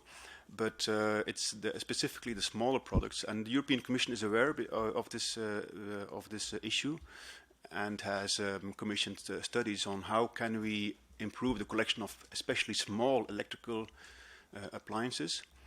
But it's not easy, because you cannot simply say, oh yes, let's also introduce a refund system for small appliances, for example. It's a different market compared to single-use plastics or so, or beverage cans and what have you. Because actually the previous speaker, was it Peter Berge, I think? No, it was Mattia Pellegrini in his intervention. He was talking about the transferability of EPR fees, and he's absolutely right. I mean, if a fee is paid in country X, but you need actually the money of that fee in country Y, because that's where it will be recycled, then how do you need somehow a mechanism to make sure that you monitor this flow. And it concerns huge amounts of money, because the products do not come back only after, well, many of them after 10 or 15 years. And it's not like single-use plastics or so. You go to the shop, and by the end of the day you have thrown it away in your dustbin, and it's totally different life cycle. And so, and now very specifically on EPR, our proposition is that this principle needs to be redesigned, because for example, the collection target, the minimum collection rate that is mentioned in the directive, is not fit for purpose. So, as I mentioned earlier, we are at 55%. But in addition, it's not just that we can't reach it, or that we should spend more time trying to reach it. It's simply that it is not fit for purpose. For example, the directive does not. Basically, it so occurs that if you collect e-waste, but you donate it to people, or you reuse them, it's not in the statistics. So your collection rate is lower than it would be. And it's a genuine problem. So the collection target in the legislation, in the directive, has a perverse effect, in that it does not stimulate circularity or circularity initiatives such as reuse. And so we call on the Commission to redesign, especially the collection target, but much more than that. It's actually the whole legislation. It's a bit, you could say it's outdated. We have new market realities. Also, there are many other actors that have access to the electronic waste. And so it's not just producers that have access to the e-waste. It's very clear. If you put outside your house your old washing machine, for example, someone will come to pick it up. And so there are many, let's say, irresponsible operations in that market. What we think the legislation should also be about is the circular economy and the value chain. And it was mentioned by Mr. Lohan in his intervention that this should really be the novelty. And it comes together with the digital product passport. It's important that we bring all the actors around the table, and that is a value chain approach. We used to think 20 years ago that, okay, we make producers responsible, and that will be the solution to all our problems. But that's not how it works. Unless you bring all the actors around the table, you will not make progress in that sense. Critical raw materials was mentioned multiple times, especially also by Mattia Pellegrini in his previous intervention. And but for CRM, if you want to find a solution, you need regulations, volumes, and recycling technologies. So, I mean volumes. It would mean if you really want to optimize the recycling of critical raw materials, because it's really very tiny. The amount of rare critical raw materials that we recover is extremely tiny. I don't know if people realize this. We are talking about 0.1% or not even 1% for materials such as palladium and so. Russia is sitting on 40% of palladium supply in the world. So it's an extremely severe problem. And I know that the Commission is very alert on this point. But so if you want to optimize the recovery of palladium, for example, or neodymium in products, we need to restructure the way we collect our products, because the way we collect them now is to say large non-cooling household appliances, large cooling appliances, small appliances, lamps. But if you want to optimize the recovery of certain CRMs, you need to restructure your collection. The regulation as well, as I mentioned, so not only volumes, but also regulation. It has to be embedded in the WE Directive or in the CRM Act, which is coming up soon in March next year, and recycling technologies. So a lot more has to, I agree that a lot of money has been invested in recycling technologies, but we need to go beyond this. And actually the WE Forum has played a role in this in a project called C-Waste, CE Waste, which was EU funded by Horizon 2020 program. And we have listed a number of normative requirements, so standards on how to recover the critical raw materials. One of the points that I mentioned earlier is that we think that e-waste, it takes a village to tackle the electronic waste issue. What I mean by that is that everyone has to be involved in this, in finding a solution to that problem. It's almost a conundrum, and we used to 20 years ago, 20 years ago, we were much more at loggerheads. So producers were saying, well, the authorities, they're not playing their role. And the authorities were saying, well, producers, you should take more initiatives. But it's important to understand that we should all be sitting around the table and finding and discussing this and finding proper solutions in that sense. And the proposal that we make is to say, to create stakeholder platforms or stakeholder forums, where you do not only have the producers and the PROs and the enforcement authorities, but also repairers, for example, the second-hand sector, the recyclers, of course, the treatment companies, maybe civil society. It's very important to bring all of them together and to identify responsibilities for each of the actors. Standards should be legally binding, so we have standards, Senelec standards, the EN 5625, but it's important to make them legally binding, because as long as they remain voluntary, there will always be people who free ride, and the term free riders has been mentioned by Mattia Pellegrini in his intervention. Online free riding is a genuine concern, so companies do not register or do not join a PRO, and therefore they evade the responsibilities. They basically undercut the competition, and they have less costs. And enforcement remains a very big concern, and there's insufficient enforcement. It's one point that always comes back in all the conferences that you attend. For the e-waste sector, it's very important to know what you're talking about. So you need to monitor the market and do research around what are the WE flows, and we have run such studies. It's important to know, okay, what's the quantity of e-waste that is illegally shipped to poor countries, for example? Is it 5%? Is it 25%? It's a big deal. I mean, you have to tailor-make policies to that issue.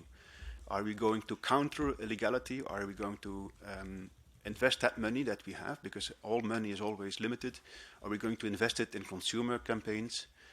These are really political decisions that you need to make.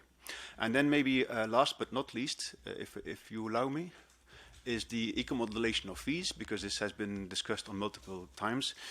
We spent 12 months in the WE Forum in coalition with producers, representatives, to research this. And we started this with an open mind, because initially we thought this is going to be an effective tool, eco-modulation of fees. We are talking about the fees that producers pay into the PROs, so to modulate that fee. And the conclusion of that research was that actually it's not going to work. It's not going to be impactful or effective. And I think it's one of the reasons why the unit of Mattia Pellegrino is not taking further initiatives. They had draft guidelines, but as far as I know, they have not been advanced.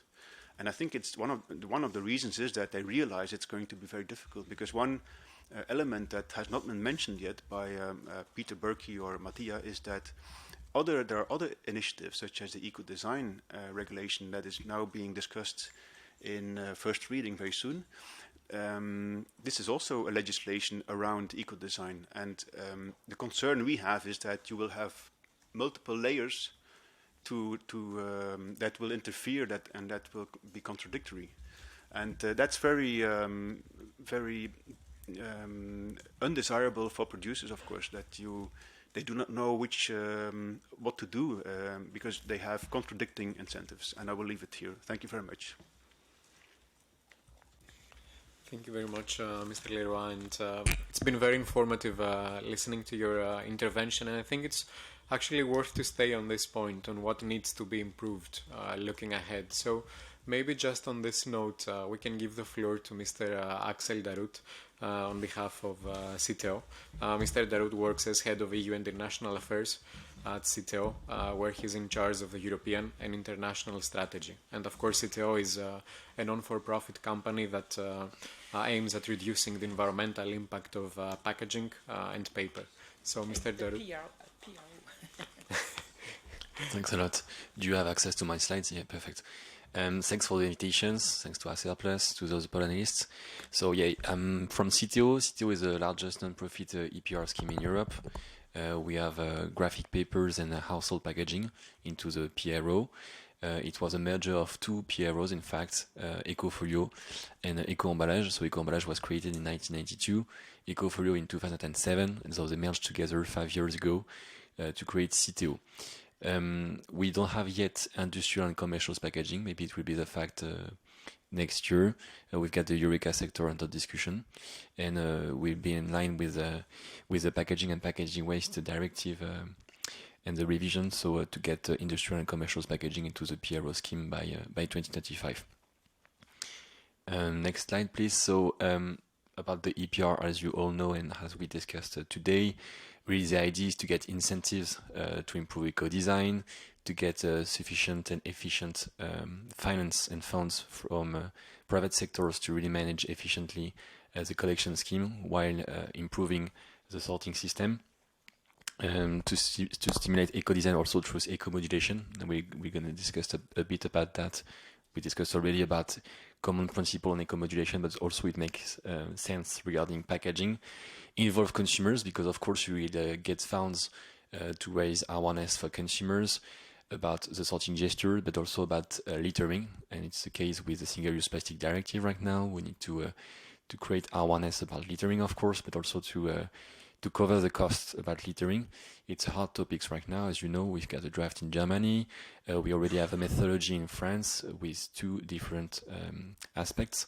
One is for the overseas territory, so we got a specific methodology, and the other one it would be for a metropolitan area.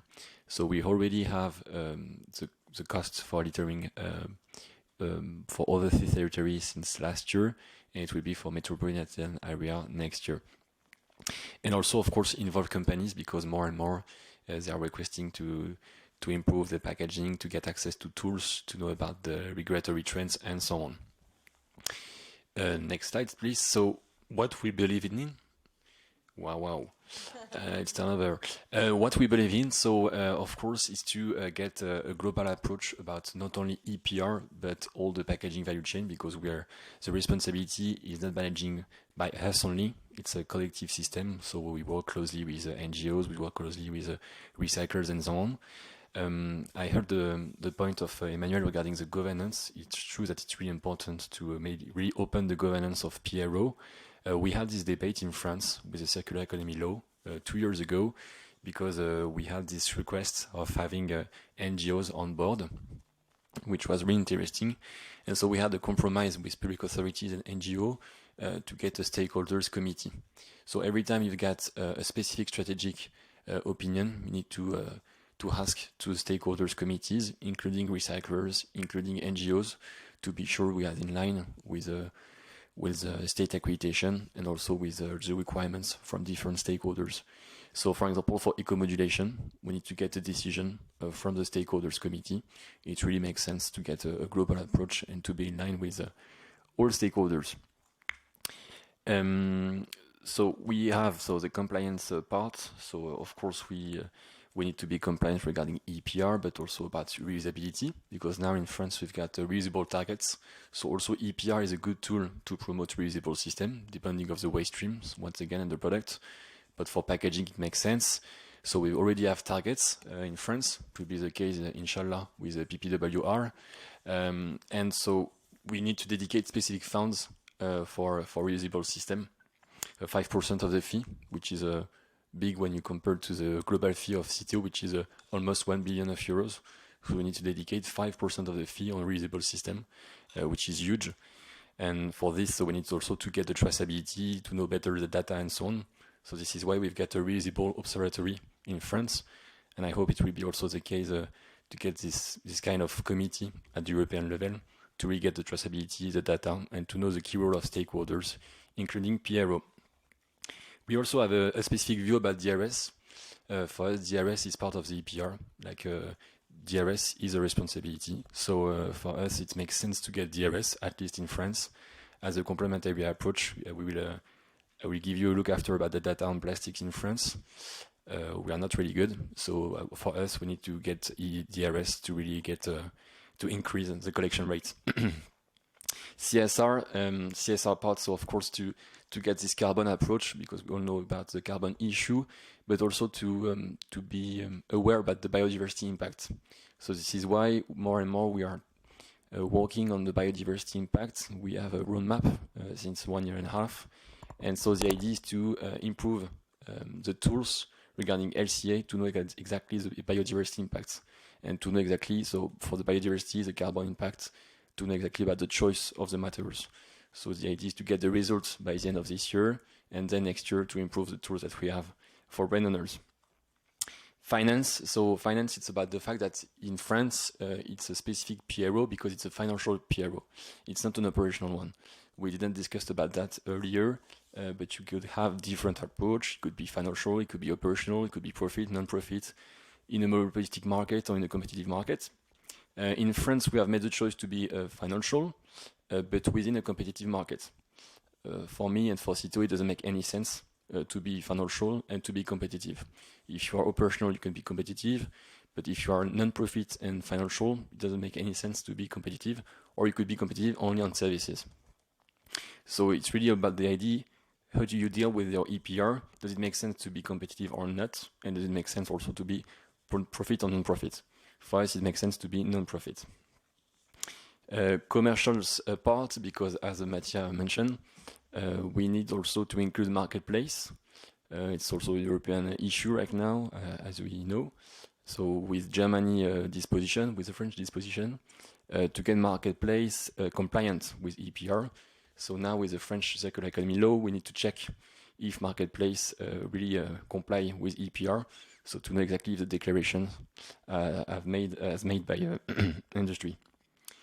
Operation, so it's to know also by audits. So we have got specific audits, third audits that we have to pay, depending of the quality, depending of the checkup regarding the sorting process, regarding the collection and so on, to really be sure that at the end of the day, we reach the targets. And by the way, within the French law right now, we need to reach the targets, otherwise we have fines, which was not the case before. So if you don't succeed, you will get a fine. It's really interesting, but in the other hand, you need to be sure to get all the leverage to reach the targets. So this is why sometimes it could make sense, depending of the product and the waste stream, to be operational.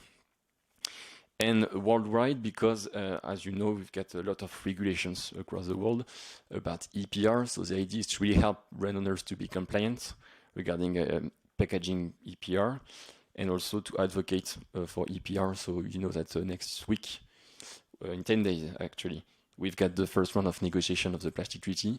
It could make sense to get EPR conditions within the plastic treaty as one of the solutions. Once again, we are not saying that it's a silver bullet. We are just saying that it's one of the solutions to really achieve the targets that we have within the plastic treaty. Next slide, please. So yeah, it's a bit focused on CTO. 1 billion turnover, 21,000 clients, and we've got a specific recycling rate that we need to achieve within the state accreditation. And once again, if you don't achieve the targets, then you will get a fine, which is, in my opinion, makes sense. The next slide, please. The other one could be interesting for you. It's about the contribution. So depending of the contribution of the brand owners, which funds are dedicated for which budget. So it goes for the major part to municipalities. So we get specific contracts with municipalities, depending of the sorting performance. So more municipalities will sort, more we get funds. We've got some specific budgets regarding R&D. So in fact, it's 3% R&D and eco-design compared to reusable. Reusable, it's 5%, which also illustrates that it's really huge for a reusable system. And for R&D and the eco-design, the idea is really to push to get new recycling schemes with recyclers, of course. Specific funds for third audit, also to be sure that we are in a good trajectory regarding the targets within the state accreditation, and to raise awareness to citizens and consumers regarding the sorting gesture and regarding littering. And the other part is for energy recovery, because sometimes it makes sense, depending of the local conditions, to push to get energy recovery, specifically for overseas territories. Regarding the recycling rate, so the slide after, please. So the rates are quite good, except maybe for plastic and aluminium. As you know, plastic, we've got a large range of polymers. You've got some that are not really recyclable, so this is why we need to push through the EPR to get R&D, to create new recycling schemes. So to get the deposit, so by having the extension of sorting restriction. So if you extend the sorting restriction by asking to citizens to put all the packaging, including all the plastic packaging, within sorting bin, then you will get the deposit to create the recycling schemes. Also to promote other way to collect, such as DRS. So it's really an idea about the fact that for plastic, the main challenges are about the recyclability, but also the collection. So this is why EPR could be a good tool to promote and to increase the collection while promoting new recycling schemes. And for aluminium, it's the same case that for beverage plastic bottles, it may be to promote another way to collect, such as with reverse vending machine or deposit return system. Next slide, please. It's just about the allocation of packaging that contributes to the PRO, depending of the weight. So of course, glass will contribute a lot, but you can see here the proportion about the materials. Maybe to discuss a bit for the next slide about the main challenges right now that we have as an EPR. So investment, of course, because we need to dedicate some specific funds to create recycling schemes. It's one of the key missions of the EPR, linked with recyclers, of course. Littering, and this is why we are waiting for the guidelines of the European Commission on the Single-Use Plastic Directive to know exactly the cost coverage of the littering, to know exactly how could be possible to calculate the cost of the littering, and to know, for example, what could be the key tool to help for the brand owners to contribute. For example, depending of the potentiality to be littered. So, for example, to ask to brand owners to pay more than the other. The out-of-home collections, of course, because even in France, for example, you don't have the same sorting gesture on the street and at your house, so it doesn't make any sense. So we need to put in place sorting bins on the streets to increase the collection rate for the out-of-home collection. Eco-design, so as I explained, not only be focused only on carbon, but we also have a look about biodiversity, and to get an harmonized approach and a coherent one regarding the recyclability at scale. So it's a debate that we will have in 15 days with the packaging and packaging waste regulation. Reuse, so reuse is key, but of course you need to be sure about the data, the traceability, the keywords, the key responsibility, and so on. So within the French law, as I explained, we have now contributions and we have specific targets. So we are responsible for the targets as an EPR. And we have also a key observatory regarding reusability, which could make sense, once again, at the European level. Improving the collection system, so it could be through other collection models, such as DRS, deposit return system, reverse vending machine, to really get incentive for consumers to collect and to sort. To finalize the extension of sorting instructions, it was the case here in Belgium. It was finalized for the PMC Plus with the FOS Plus. So it's really to ask to citizens to put all the packaging into the yellow bin for us, the blue bag here, to increase the deposits to then after push to get the recycling schemes. And to also, of course, to get a coherent sorting logo, label across Europe. So it's one of the issues right now with the packaging and packaging waste regulation. And one of the big challenges for us also at the international scale is also, of course, to promote EPR at the global level, because it makes sense. You've got a few debates in US regarding EPR. You've got now a law in India. You've got a pilot project in Vietnam and so on. So we are not saying that the French model is a perfect one, not at all. We are just saying that we could take good practices across Europe to extend the EPR model outside of EU. Thanks a lot.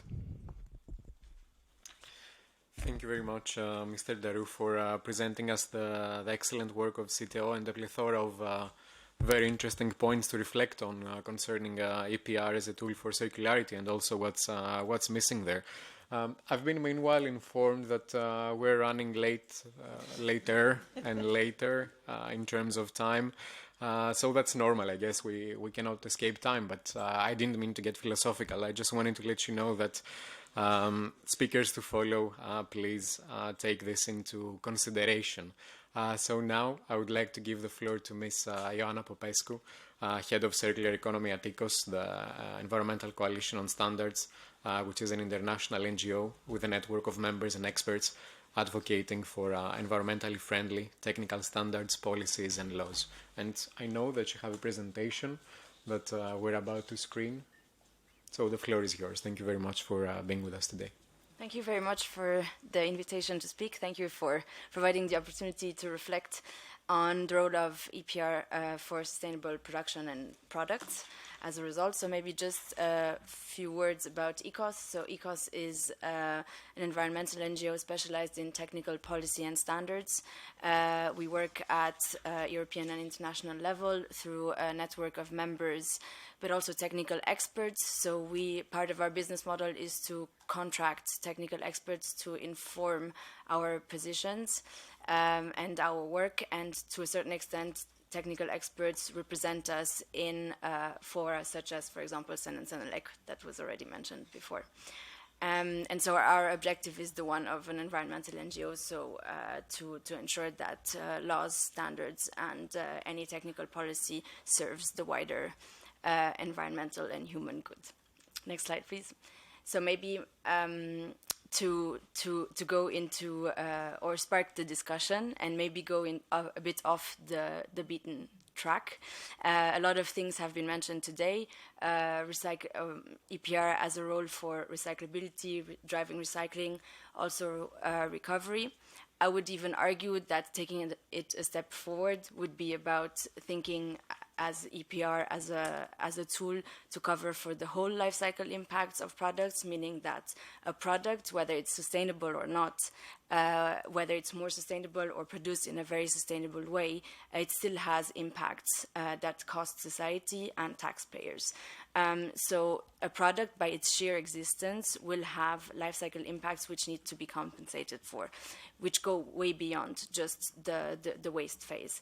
And so the idea being that the contribution of production and products to, eating away at our carbon budget, eating away at biodiversity impacts and other environmental stress, this needs to be integrated much more into the thinking. Another point, also very macro and based on input from colleagues who work on different sectors, But taking a step back and thinking a bit at a more macro level, it was mentioned that criteria for fee modulation should be harmonized. This would make indeed sense across to ensure that there is a level playing field across the different schemes. Now, the fact is that much more effort, attention, and revenue needs to go into protecting the waste hierarchy and actually going for waste prevention much more rather than recycling. So in the circular economy, and the discussion about circularity often very much revolves only about recyclability as if they were synonyms. They are not. There are levels in the circular economy which rank much higher, and they relate to durability, high quality products, reusability, repairability, as well as something that was not so much mentioned today, which is about the toxic chemicals that are still present in products and that still pose problems and will continue to pose problems, even if we manage to achieve the fact of having longer lifetimes for products and more durability. So these elements could be and should be introduced in EPR schemes and how the modulation of fees is being thought of, as they are serving not only the end of life part, but also the lifetime extension of products. And they are contributing to ensuring that the best value is reaped out of products that we're putting on the market today. Then maybe the next slide. Yes, thinking back about the point that was raised several times that EPR doesn't exist in a silo. It exists as one tool among the policy mix that we have. And so the fact that we shouldn't drive EPR schemes to be following only the idea of driving eco-design, because as it was mentioned, there are sectoral rules. There are rules, there are minimum requirements for a number of circularity aspects, among which recyclability, but also reuse, etc. And so the idea is to design the modulation of fees, how revenues are being distributed, etc., to compensate for what the minimum requirement is not yet achieving. So when we're speaking about recyclability, fair, but the next step would be to ensure that, for example, EPR contributes to streamlining and homogenizing how products are designed today. The predictability in how material streams are being thought of, the predictability of formulation of products, etc., will only help to recover value and to ensure recyclability, but also to ensure, for example, interoperability between different parts from different products in a certain product category, etc. So here I want to highlight that EPR schemes do have a role to play in taking eco-design to the next level. And even though this entails more granularity and it might be a bit difficult to set up depending on which waste stream we're speaking about, the idea being that in order to be coherent with what the minimum requirements that come by law are bringing, the idea is to take it a step forward and not just act as a substitute for what the regulatory requirement already is. So EPR should not be the enforcement mechanism of what has been decided by law. It should actually drive product design and products themselves towards more sustainability. And so I've mentioned here a number of ideas: modular design, assembly and disassembly, also with regards to consumers or repairers, etc. There is in how products are being provided to on the market, there is a role to play also for information, and having, for example, the exploded view of how products are assembled, etc., is something that in any case will be useful, whether it's for the company itself or for a repairer or for an individual. The homogeneous material streams is something that sometimes ends up happening because of producers discussing together and thinking, okay, this type of material makes most sense for our product category, but this could actually be mainstreamed by way of EPR. And then in terms of substances of concern, I was mentioning toxic-free products. and the fact that designing toxic-free will not only enable lifetime extensions, but also much easier treatment at the end of life. The idea being here that to take it to the next step, there could be a way to use certain criteria, such as, for example, the SIN list, the substituted now list, to kind of, ensure that beyond the minimum requirement of toxic-free products, we are actually taking it a step forward with EPR in order to enable chemical substitution, not only substance to substance, but also maybe designing products completely free of most chemicals. Next slide, please.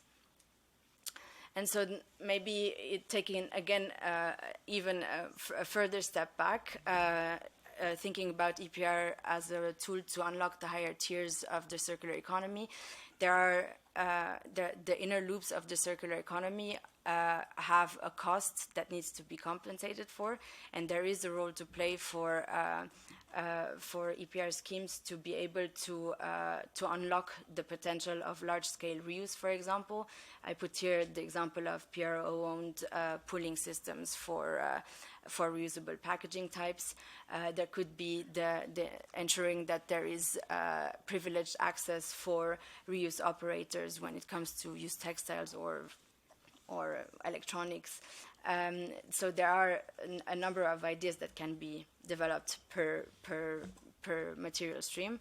But there's also the idea of putting the discussion back into the climate emergency, planetary boundaries, and the fact that overproduction is still something that exists today for some sectors more than others. And so the idea, it could be an idea for EPR to move into progressive fees based on how many new items are being put on the market per year. And then also, this was loosely mentioned before as well, but the support to circular business models that are based on sharing and leasing, as well as more localized production and consumption, especially because, well, schemes are national and so can have a much more nationally appropriate approach. This could be also a very good idea to drive EPR, let's say, to the next, into the future. So that would be it from my side. Kept it short and sweet. Thank you very much, Ms. Popescu. That's very much appreciated. And of course, Ms. Popescu mentioned that it's about more than end of life, also adding chemicals to the discussion, and also quoting that EPR schemes can take eco-design to the next level in terms of sustainability. Perhaps just for the economy of discussion, we can move to the second panel straight on, if there is a green light from co-organizers. I see some nods, and so we can move ahead. Concerning the Q&As, we could take some later on if possible, but I think it's fair to commit to collecting the questions already, so that we can make sure to come back to this point either via email or on the event website directly. So coming then to the second panel of today's discussion, this is of course touching upon EPR and the link with sustainable consumption. So I think two of the burning questions here is whether EPR is an instrument that can effectively boost sustainable consumption in the sense of providing a boost to consume less resources, but also what are the positive effects of EPR on the consumers, and once again, what is missing and what we can improve eyeing the future. So our first speaker, and I have noted that there is a presentation here, is Mr. Jean-Pierre Schweitzer, Deputy Policy Manager for Circular Economy at the European Environmental Bureau, which is the largest network of environmental citizens organizations in Europe, currently consisting of 180 members in 38 countries. So, Mr. Schweitzer, the floor is yours.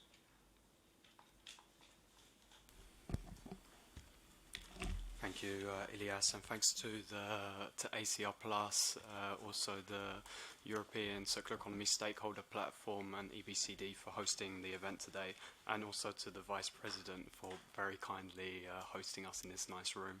Really appreciate that. I think indeed the three points I wanted to really raise we're asking the question, is existing EPR delivering on sustainability and sustainable consumption and production, notably from the perspective of consumers, but also new business models? And then look at some examples from across Europe. Are there any good examples we have, low-hanging fruit of way we can improve the current approach, and also how, crucially, how EPR can work with other policies, which I think was raised by some other speakers. So the first slide really looks at the latest data from Eurostat in terms of the three main sectors where we have mandatory EPR. So packaging, electronic waste and batteries.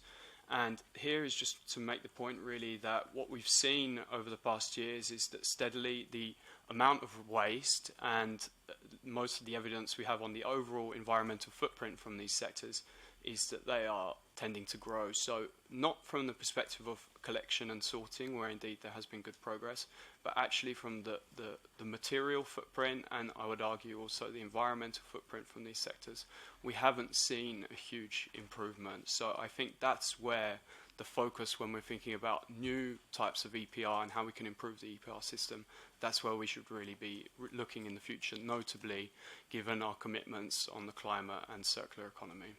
Next slide, please. So, to get really into the points, labeling. What can labeling do to inform consumers about how to recycle the goods, and notably in connection with EPR?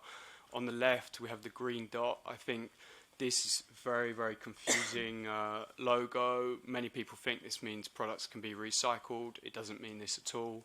On the right, we have some of the logos from France, which are much more informative, but I think, as raised by Citeo, the challenge is that we would have to have many of these for different member states at the moment. So there is some challenge in creating informative labelling across Europe, which you could put on different products. So I think at the moment, labelling is not really necessarily working effectively in combination with EPR, so there's some work to be done there. Next slide, please. Another issue which came up was discussion of the price. So this is from a study we did with the Rethink Plastic Alliance last year, I think. And the key point here is to look at what the actual share of the EPR fee is relative to the cost of the product. So for packaging products, it's quite high for actually, but you have to bear in mind here, it's the price of the packaging, not the price of the product itself. So for packaging, it's quite high, but for other product groups like textiles and for the mobile phone, it's much less than, well, it's 0.005%. It's nothing really, isn't it? So the potential for changes in this fee to influence, I think, the consumer is very low. So even with modulation on top of this, you have to ask the question, how can this difference in price actually influence people at the point of sale? I would argue very, very little, but we still think that eco-modulation can influence the manufacturers. So it's not to say that we don't think eco-modulation is worthwhile exploring. It's just to say that we don't think it can influence consumers at the point of sale. So next slide, please. One thing that has been discussed is the idea of a visible fee as well. So how can the cost of the EPR fee on a product be communicated to a consumer also? Is this a useful approach? I think given what we've just seen, that the share of the EPR fee relative to the price of product is quite low, it's maybe not going to play a big impact, but maybe there is at least some kind of nudging effect, because people could see, well, one product has a higher fee than another, so maybe that's a better product in terms of its environmental impact. So it's maybe something worth exploring further. Next slide, please. Overall, I think this point was also raised by the speaker from the OECD. The situation today is that the European legislation is quite restrictive in terms of how costs can be covered. So we have indeed, as raised by Citeo, the chance to cover marine littering costs in the SUP directive. this has already been quite challenging, but we are already very far from the idea of covering much wider set of environmental externalities, which some of you have also mentioned. So this is something which could be looked into as well in the future for EPR systems. So what are the most important environmental externalities in some of the product groups we are looking for, and how could they be and should they be included in the EPR system? Next slide, please.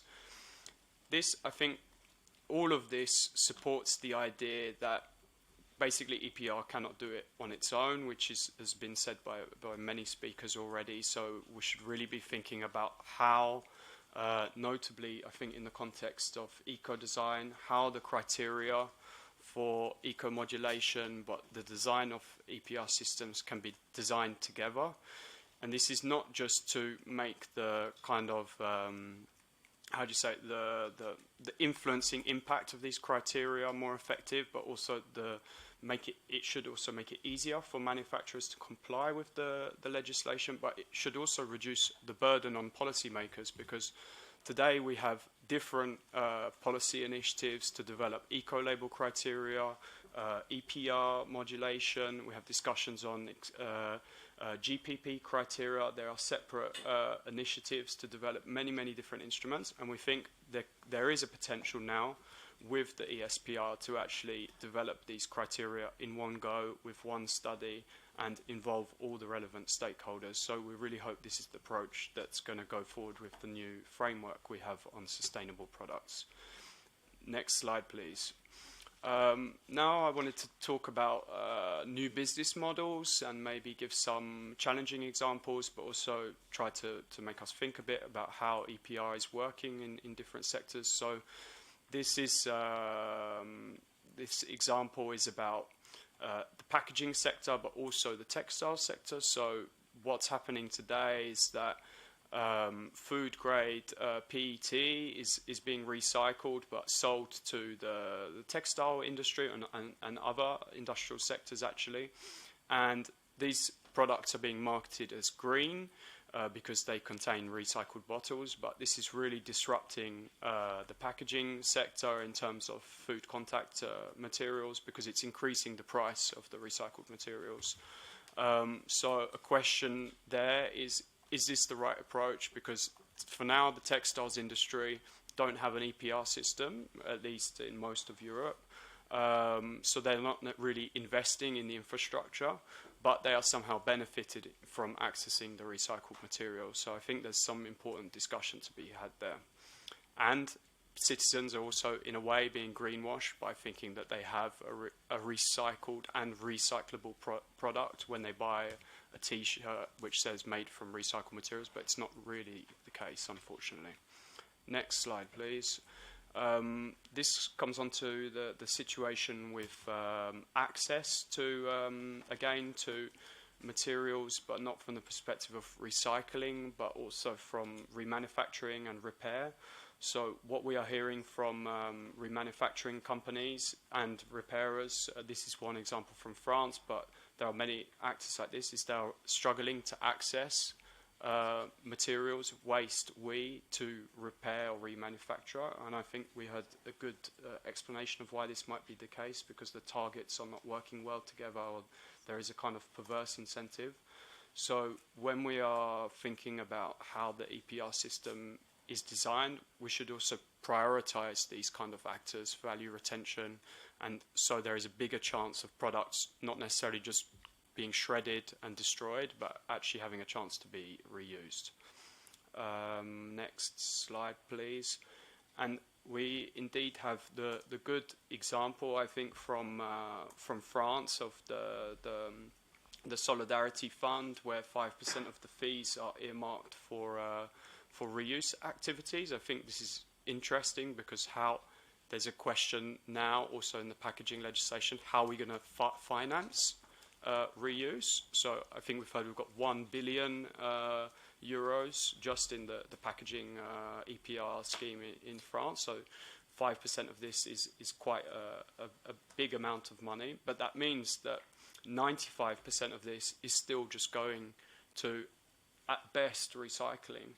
and a lot of its collection, we saw, I think in the presentation before, 75% is still needed for the collection and sorting. So in reality, a small share will end up going to reuse, but that's the area we should be prioritizing at the moment. So we're very, very far from where we're kind of thinking we want to go in terms of circular economy, I would argue.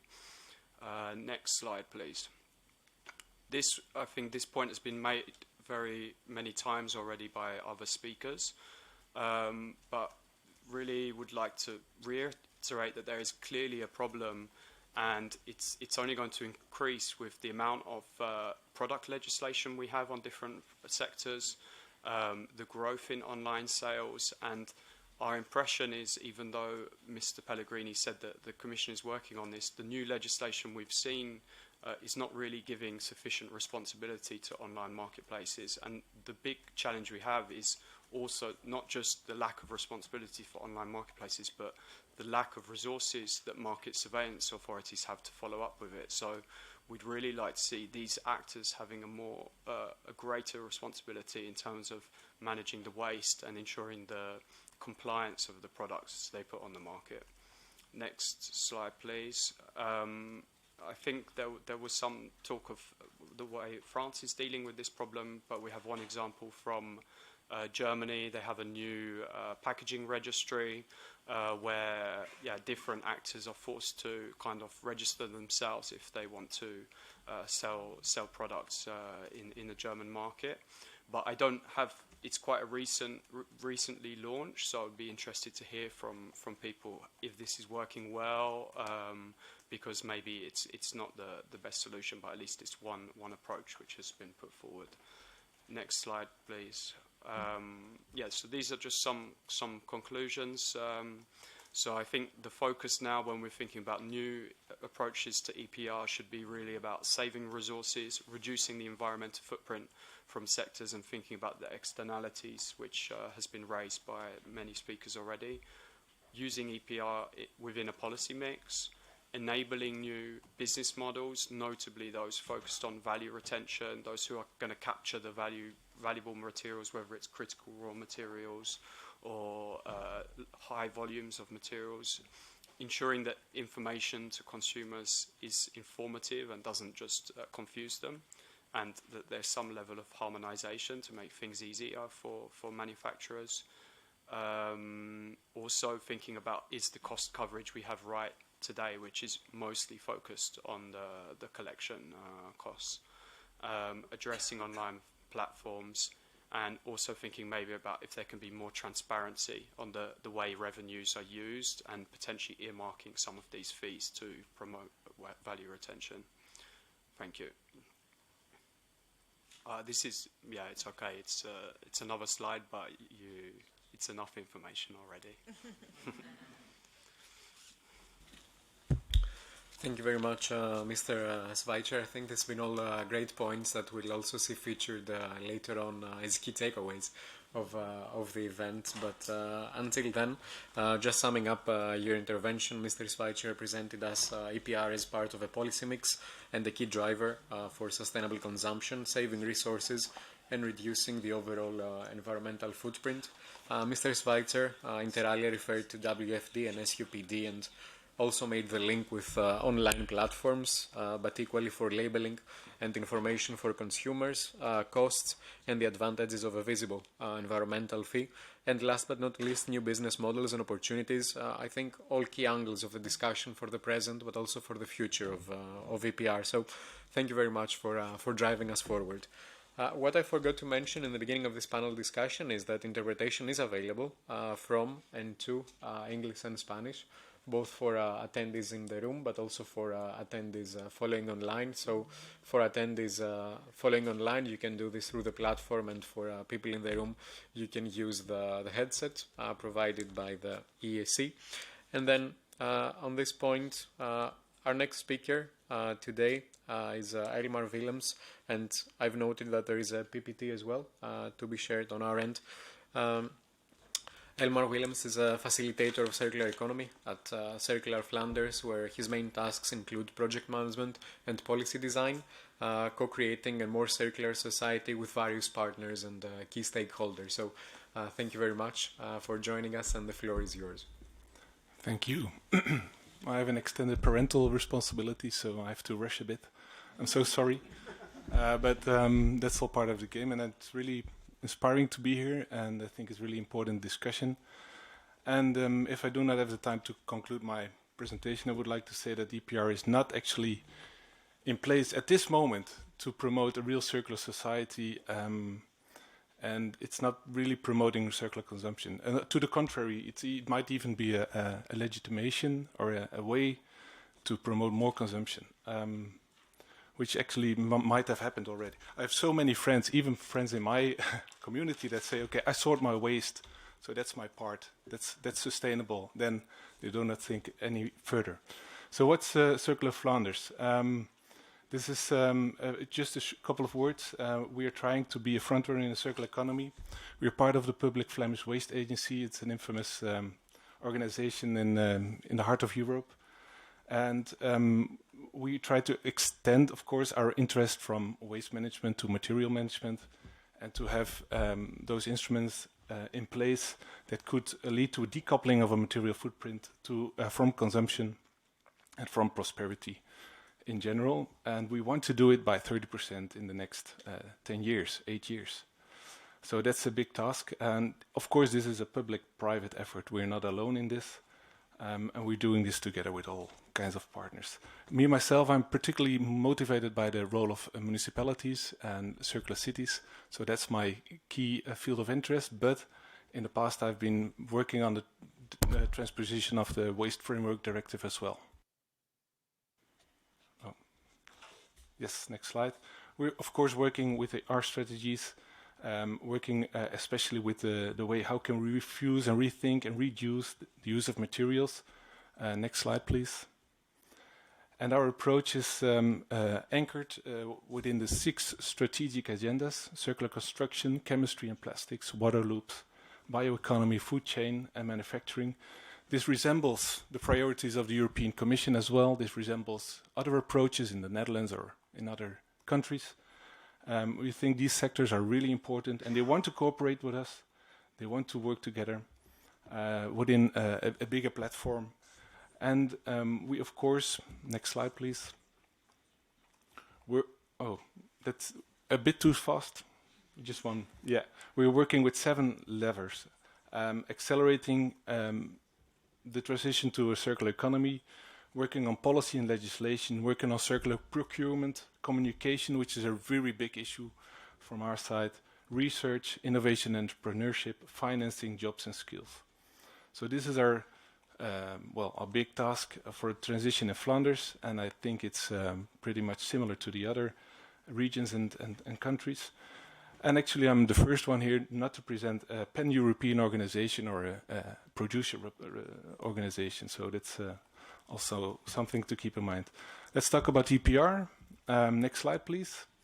It's pretty much in favor of CE measures. On paper, it is, right? And this is sentences that have been used in our materials decree, established in 2012, transpositioning the Waste Framework Directive. And Article 21/1 has been added a couple of years ago, 2-3 years ago, saying that measures will include the obligation to inform the consumers about waste prevention, reuse, preparing for reuse, take-back systems, etc. And we also include the possibility to have differentiated tariffs for specific products or product groups. So this is a step forward. This is actually a policy design that can be implemented within different EPR schemes. But we haven't seen it so much. Next slide. More in depth, we are exploring new measures at this moment and new product groups to promote prevention, durability, reuse and repair within different EPR schemes. We are actually working on diapers as one of the focus groups, which is a large quantity of materials. So that's one of the arguments. Of course, it has a large impact in the quantity of the residual waste. I want to prevent it or recycle it much more. And textiles, of course, it's coming from Europe, so working on that as well. And actually, we are also saying we want to reuse more textiles, and we want to monitor it as well. And we want to prevent fast fashion in a way that is sensible, and to have less textiles on the market, actually, and also less single-use plastics. These are the waste streams, or the material streams that we actually explicitly mention, but of course new measures can come up in the coming years. But diapers is very much in focus right now, textiles as well, and furniture might be, and mattresses is already implemented and will be in force from 2023. Next slide, please. But what does it mean in practice? Does it really promote circular consumption? Well, I've seen the slides from my colleague here, Jean-Pierre Schweitzer. Is it indeed, do we have less materials on the market? Do we have less products on the market? No. These are the numbers for batteries. They're steadily increasing. Products that include batteries are increasing. So there's a sign that the consumption market is not really, changing under the pressure of EPR schemes. Next slide, please. The same goes for packaging materials, still going up. Single-use plastics and packaging is still going up. It's there, at least for the Flemish and Belgian market. Next one.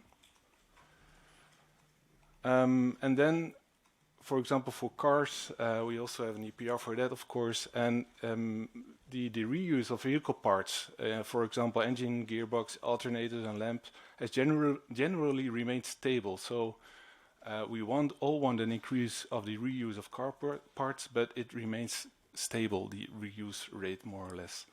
Although recycling and recovery have experienced noticeable growth. So that's a good point, but from a circular perspective, when we want to try to promote more reuse, more repair, refurbishment, it does not. We do not see a real effect. So these are as a note from the Dutch research institutes, but the same goes for Flanders. Actually, I'm not stating a real viewpoint or a standpoint from the Flanders region, but I want to add to the debate, and I think it's good to have some reflection in this sense. Next one. So why do we see still an increasing amount of products entering the markets? Why don't we see an increasing repair rate or reuse rate? And then I've come across some opinions. For example, EPR has indeed led to good results regarding collection and recycling, but it is not, at this point, a good instrument to force eco-design rules, new business models, or other ways of consumption. It's just not fit for that, or not in this stage. So we see several examples that can be seen as pioneering in the EPR schemes for reuse and repair. It's still there that producers, in the end, pressure national authorities, and I've experienced myself, to stall the adoption of and enforcement of extended EPR legislation for repair and reuse. So this is, I think, the reality that we all live in. Next one, please.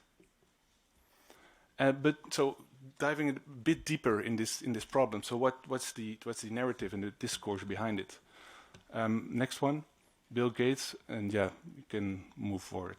Then some of the quotes are there. He's saying, actually, please rely on technological measures to promote CO2-friendly behavior. And he says, okay, if you want to enforce certain measures, then you are creating a North Korean type situation where you are guiding behavior in a very, of course, undesirable way. I think this is really ridiculous. And I don't think this is actually the way that Europe is actually viewing this problem. So we're in Europe, luckily. And this is really a characteristic of a caricature of what could happen if we just rely on technology and market forces only. then you get such an idea that we should not be concerned about consumption patterns or behavior, and just have everyone should have a nice house and 3 cruise travels around the world in a year. Why not?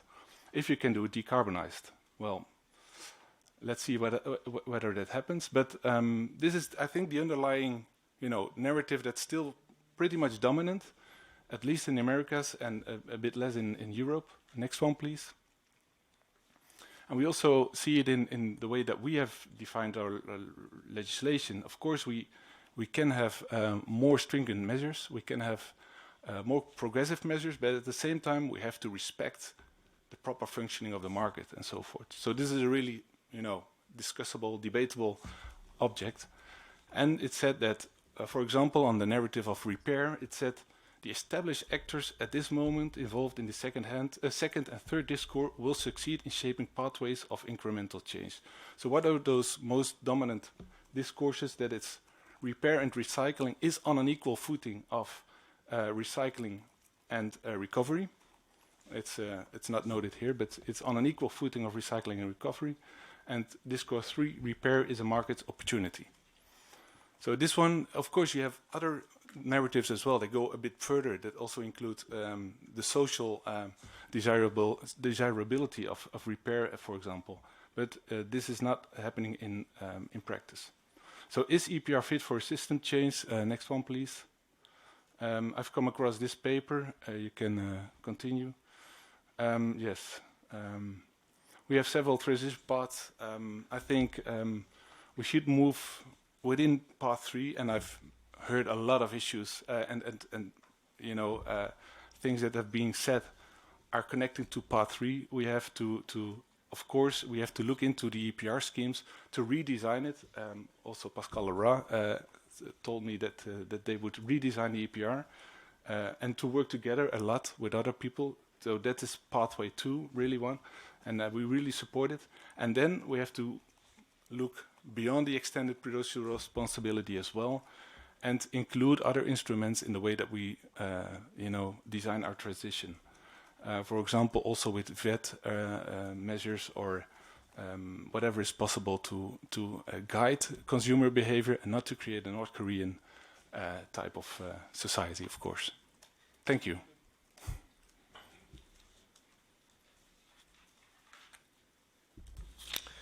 Thank you very much, Mr. Willems, for presenting us the ambition of Circular Flanders, exploring new measures and product groups to promote prevention, durability, reuse and repair, and also what it all means in practice. So thank you very much for connecting the dots. Just a little note for attendees that translation and interpretation can be used via clicking the buttons right in front of your seat. So I think that and yes, and via the screens you can also use you can also see the relevant channels that you can connect to. So our next speaker is Mr. Isaac Pereira Soler, who is the director of the Catalan Waste Agency since June 2021. So I'm very much looking forward to hearing from you on some best practices and the case from in textiles.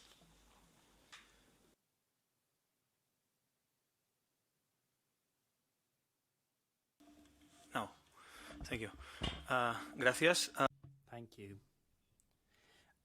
First of all, thank you for this invitation. This session has been really interesting. And in my case, I'm going to elaborate on our experience. This was really a pilot project based on EPR. It was born out of a shared interest in progressing and dealing with a problem that we were experiencing as a country. I have a presentation. I hope it's available. Would you be able to share it? Thank you. Okay. This one relates to the circular microphone, please. Again. Ok. Se ha caracterizado para... We are working on having a more powerful textile industry and managing our textile waste. Thus, this is a time for us to take decisive measures in order to deal with the climate crisis and to drive our circular economy and to work on a process of dialogue and consensus. We've spoke about the necessity of this here and the importance of dealing with this topic. We need a lot of consensus. We need a lot of dialogue. And that's our method. We feel that the circular economy is the way forward. This brings together institutions and businesses. There are different steps in the textile chain, and we incorporate different measures here that embody circularity, cooperative projects, and other aspects of the sector. Here, there is some data from Catalonia.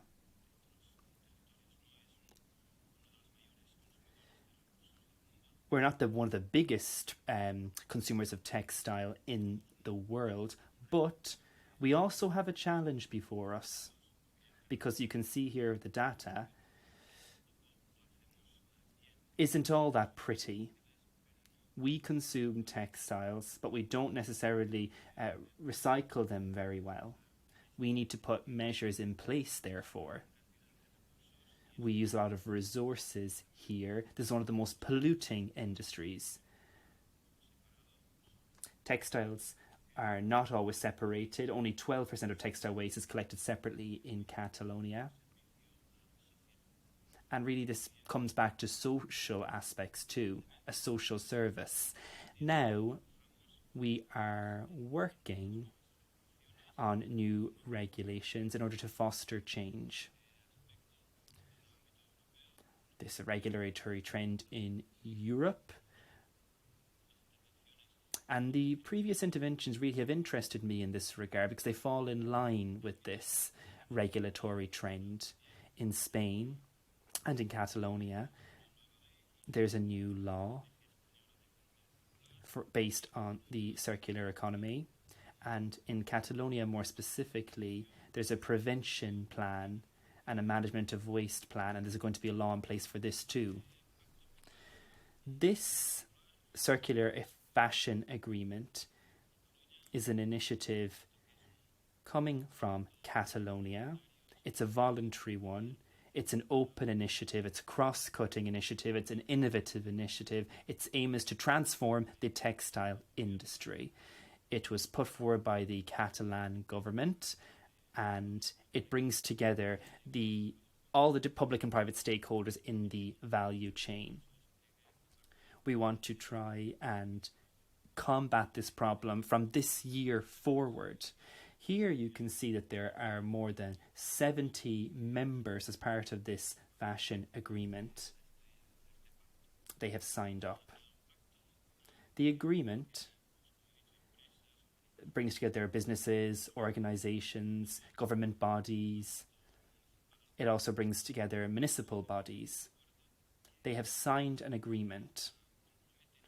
And this agreement means that they will work in order to reach objectives and contribute to obtaining specific objectives from different segments of the value chain. By the way, this presentation is going to be available to you to look at again.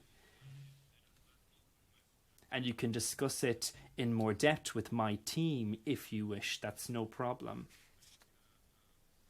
If you feel that's necessary or if you have interest in doing this.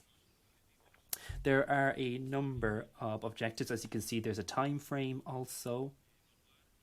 Here we evaluate as part of this time frame and carry out various works at different stages.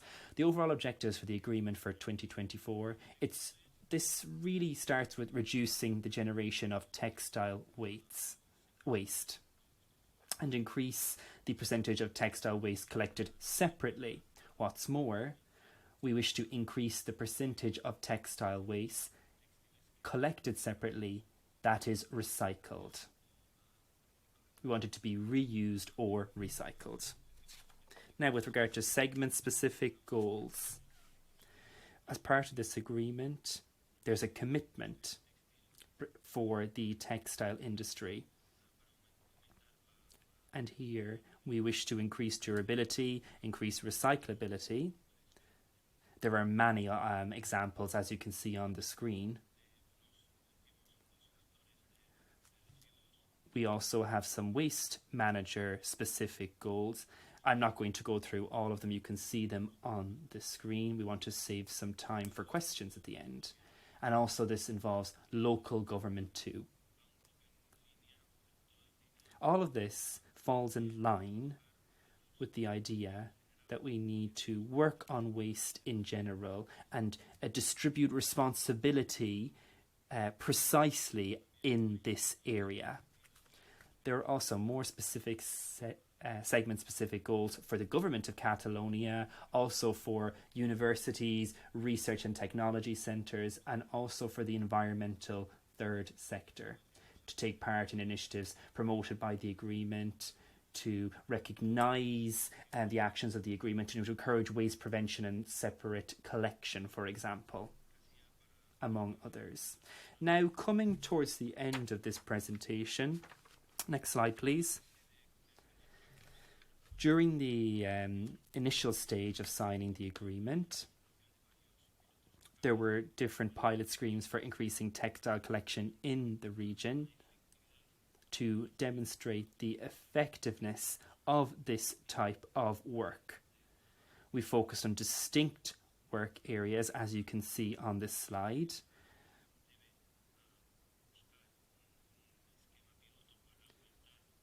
We use this pilot scheme in our region effectively.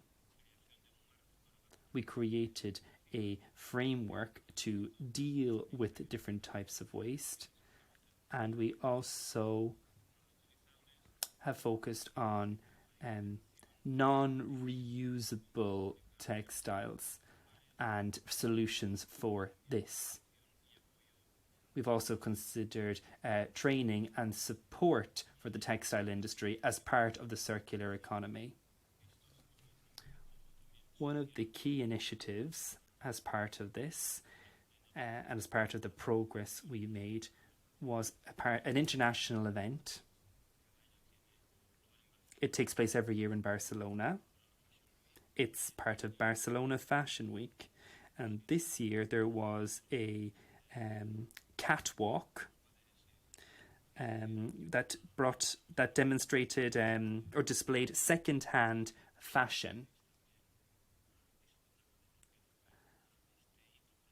This was a milestone for us. I'd love if we could play a video demonstrating our fashion show.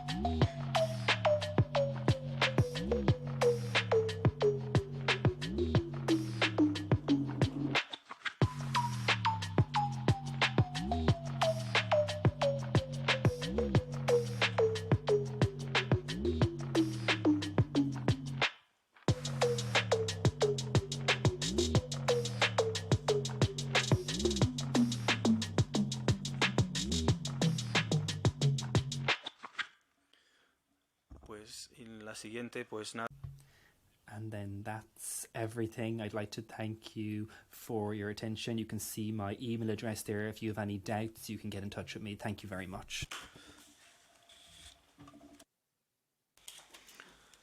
Thank you very much, Isaac, for your points, and also for this video and uplifting bit at the end of this event, but mainly for presenting us, of course, more about the Circular Fashion Agreement, an initiative that promotes a voluntary agreement to further the transition to a circular, to a textile sector towards a circular model. So thank you very much for this, and I think that we're close to wrapping up today's discussions, unless there is a burning question from the room. There a lot of burning There's- questions on the side. All right. This is the problem. So once again, a warm thanks goes out to all speakers and attendees of this event for their active engagement, but also to co-organizers from ACR Plus, EPR Club members, SSP, ESC, and colleagues from the Secretariat of the EP Intergroup, of course, for their support. I think that speaking on behalf of them all, it's been a real pleasure welcoming you to today's event, both on site at the ESC and online. I wish we had more time to continue the discussion, but driven by such momentum, I'm convinced that we'll definitely have more opportunities in the near future. I would also like to thank the interpreters as well for bearing with us for this extension in terms of the event's duration. Concerning questions, as Francois was mentioning, there is plenty of these, so we have collected them. They will be shared with speakers and attendees, so we'll make sure to follow up either by email or on the event's website. The event was recorded as well, so the recording will be made available as soon as generated by the platform, and also the PPTs will be shared following speakers' green light as well. An event report will also follow in the coming days, as mentioned before, so you'll be hearing more from us soon on all these points. Once again, thank you very much for your kind understanding with regards to some technical issues experienced at the beginning of the event. Thank you very much for being with us today. And then I'll be giving the floor to Françoise for your official closing remarks today. So, Françoise, what would you like the audience to take home this afternoon?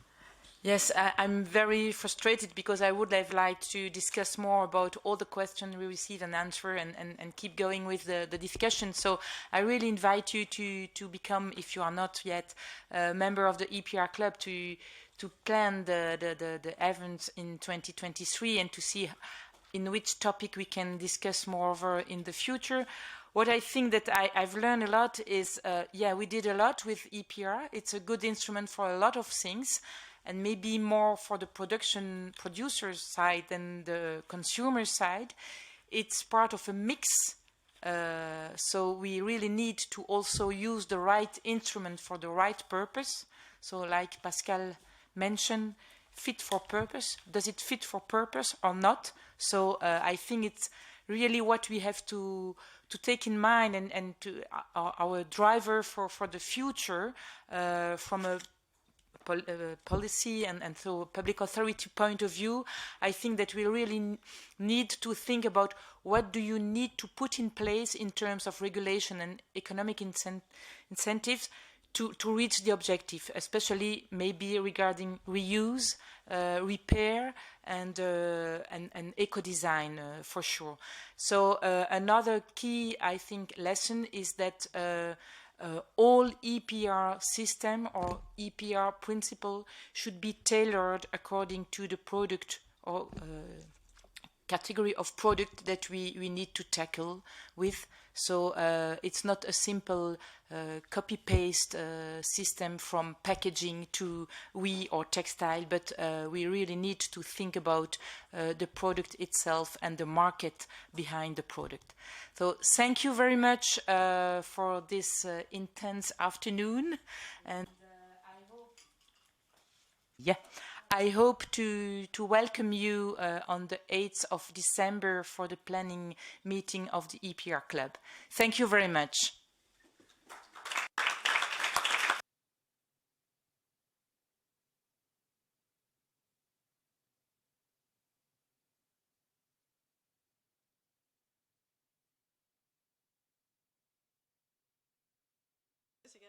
Okay. If you can just tell me, how does one join the EPR Club? I sent an email. Exactly. You can send an email or you Google www.eprclub.eu, I think, and you just send an email to info address, and you will have all the information. Thank you. It was an excellent 3 hours here. Thank you.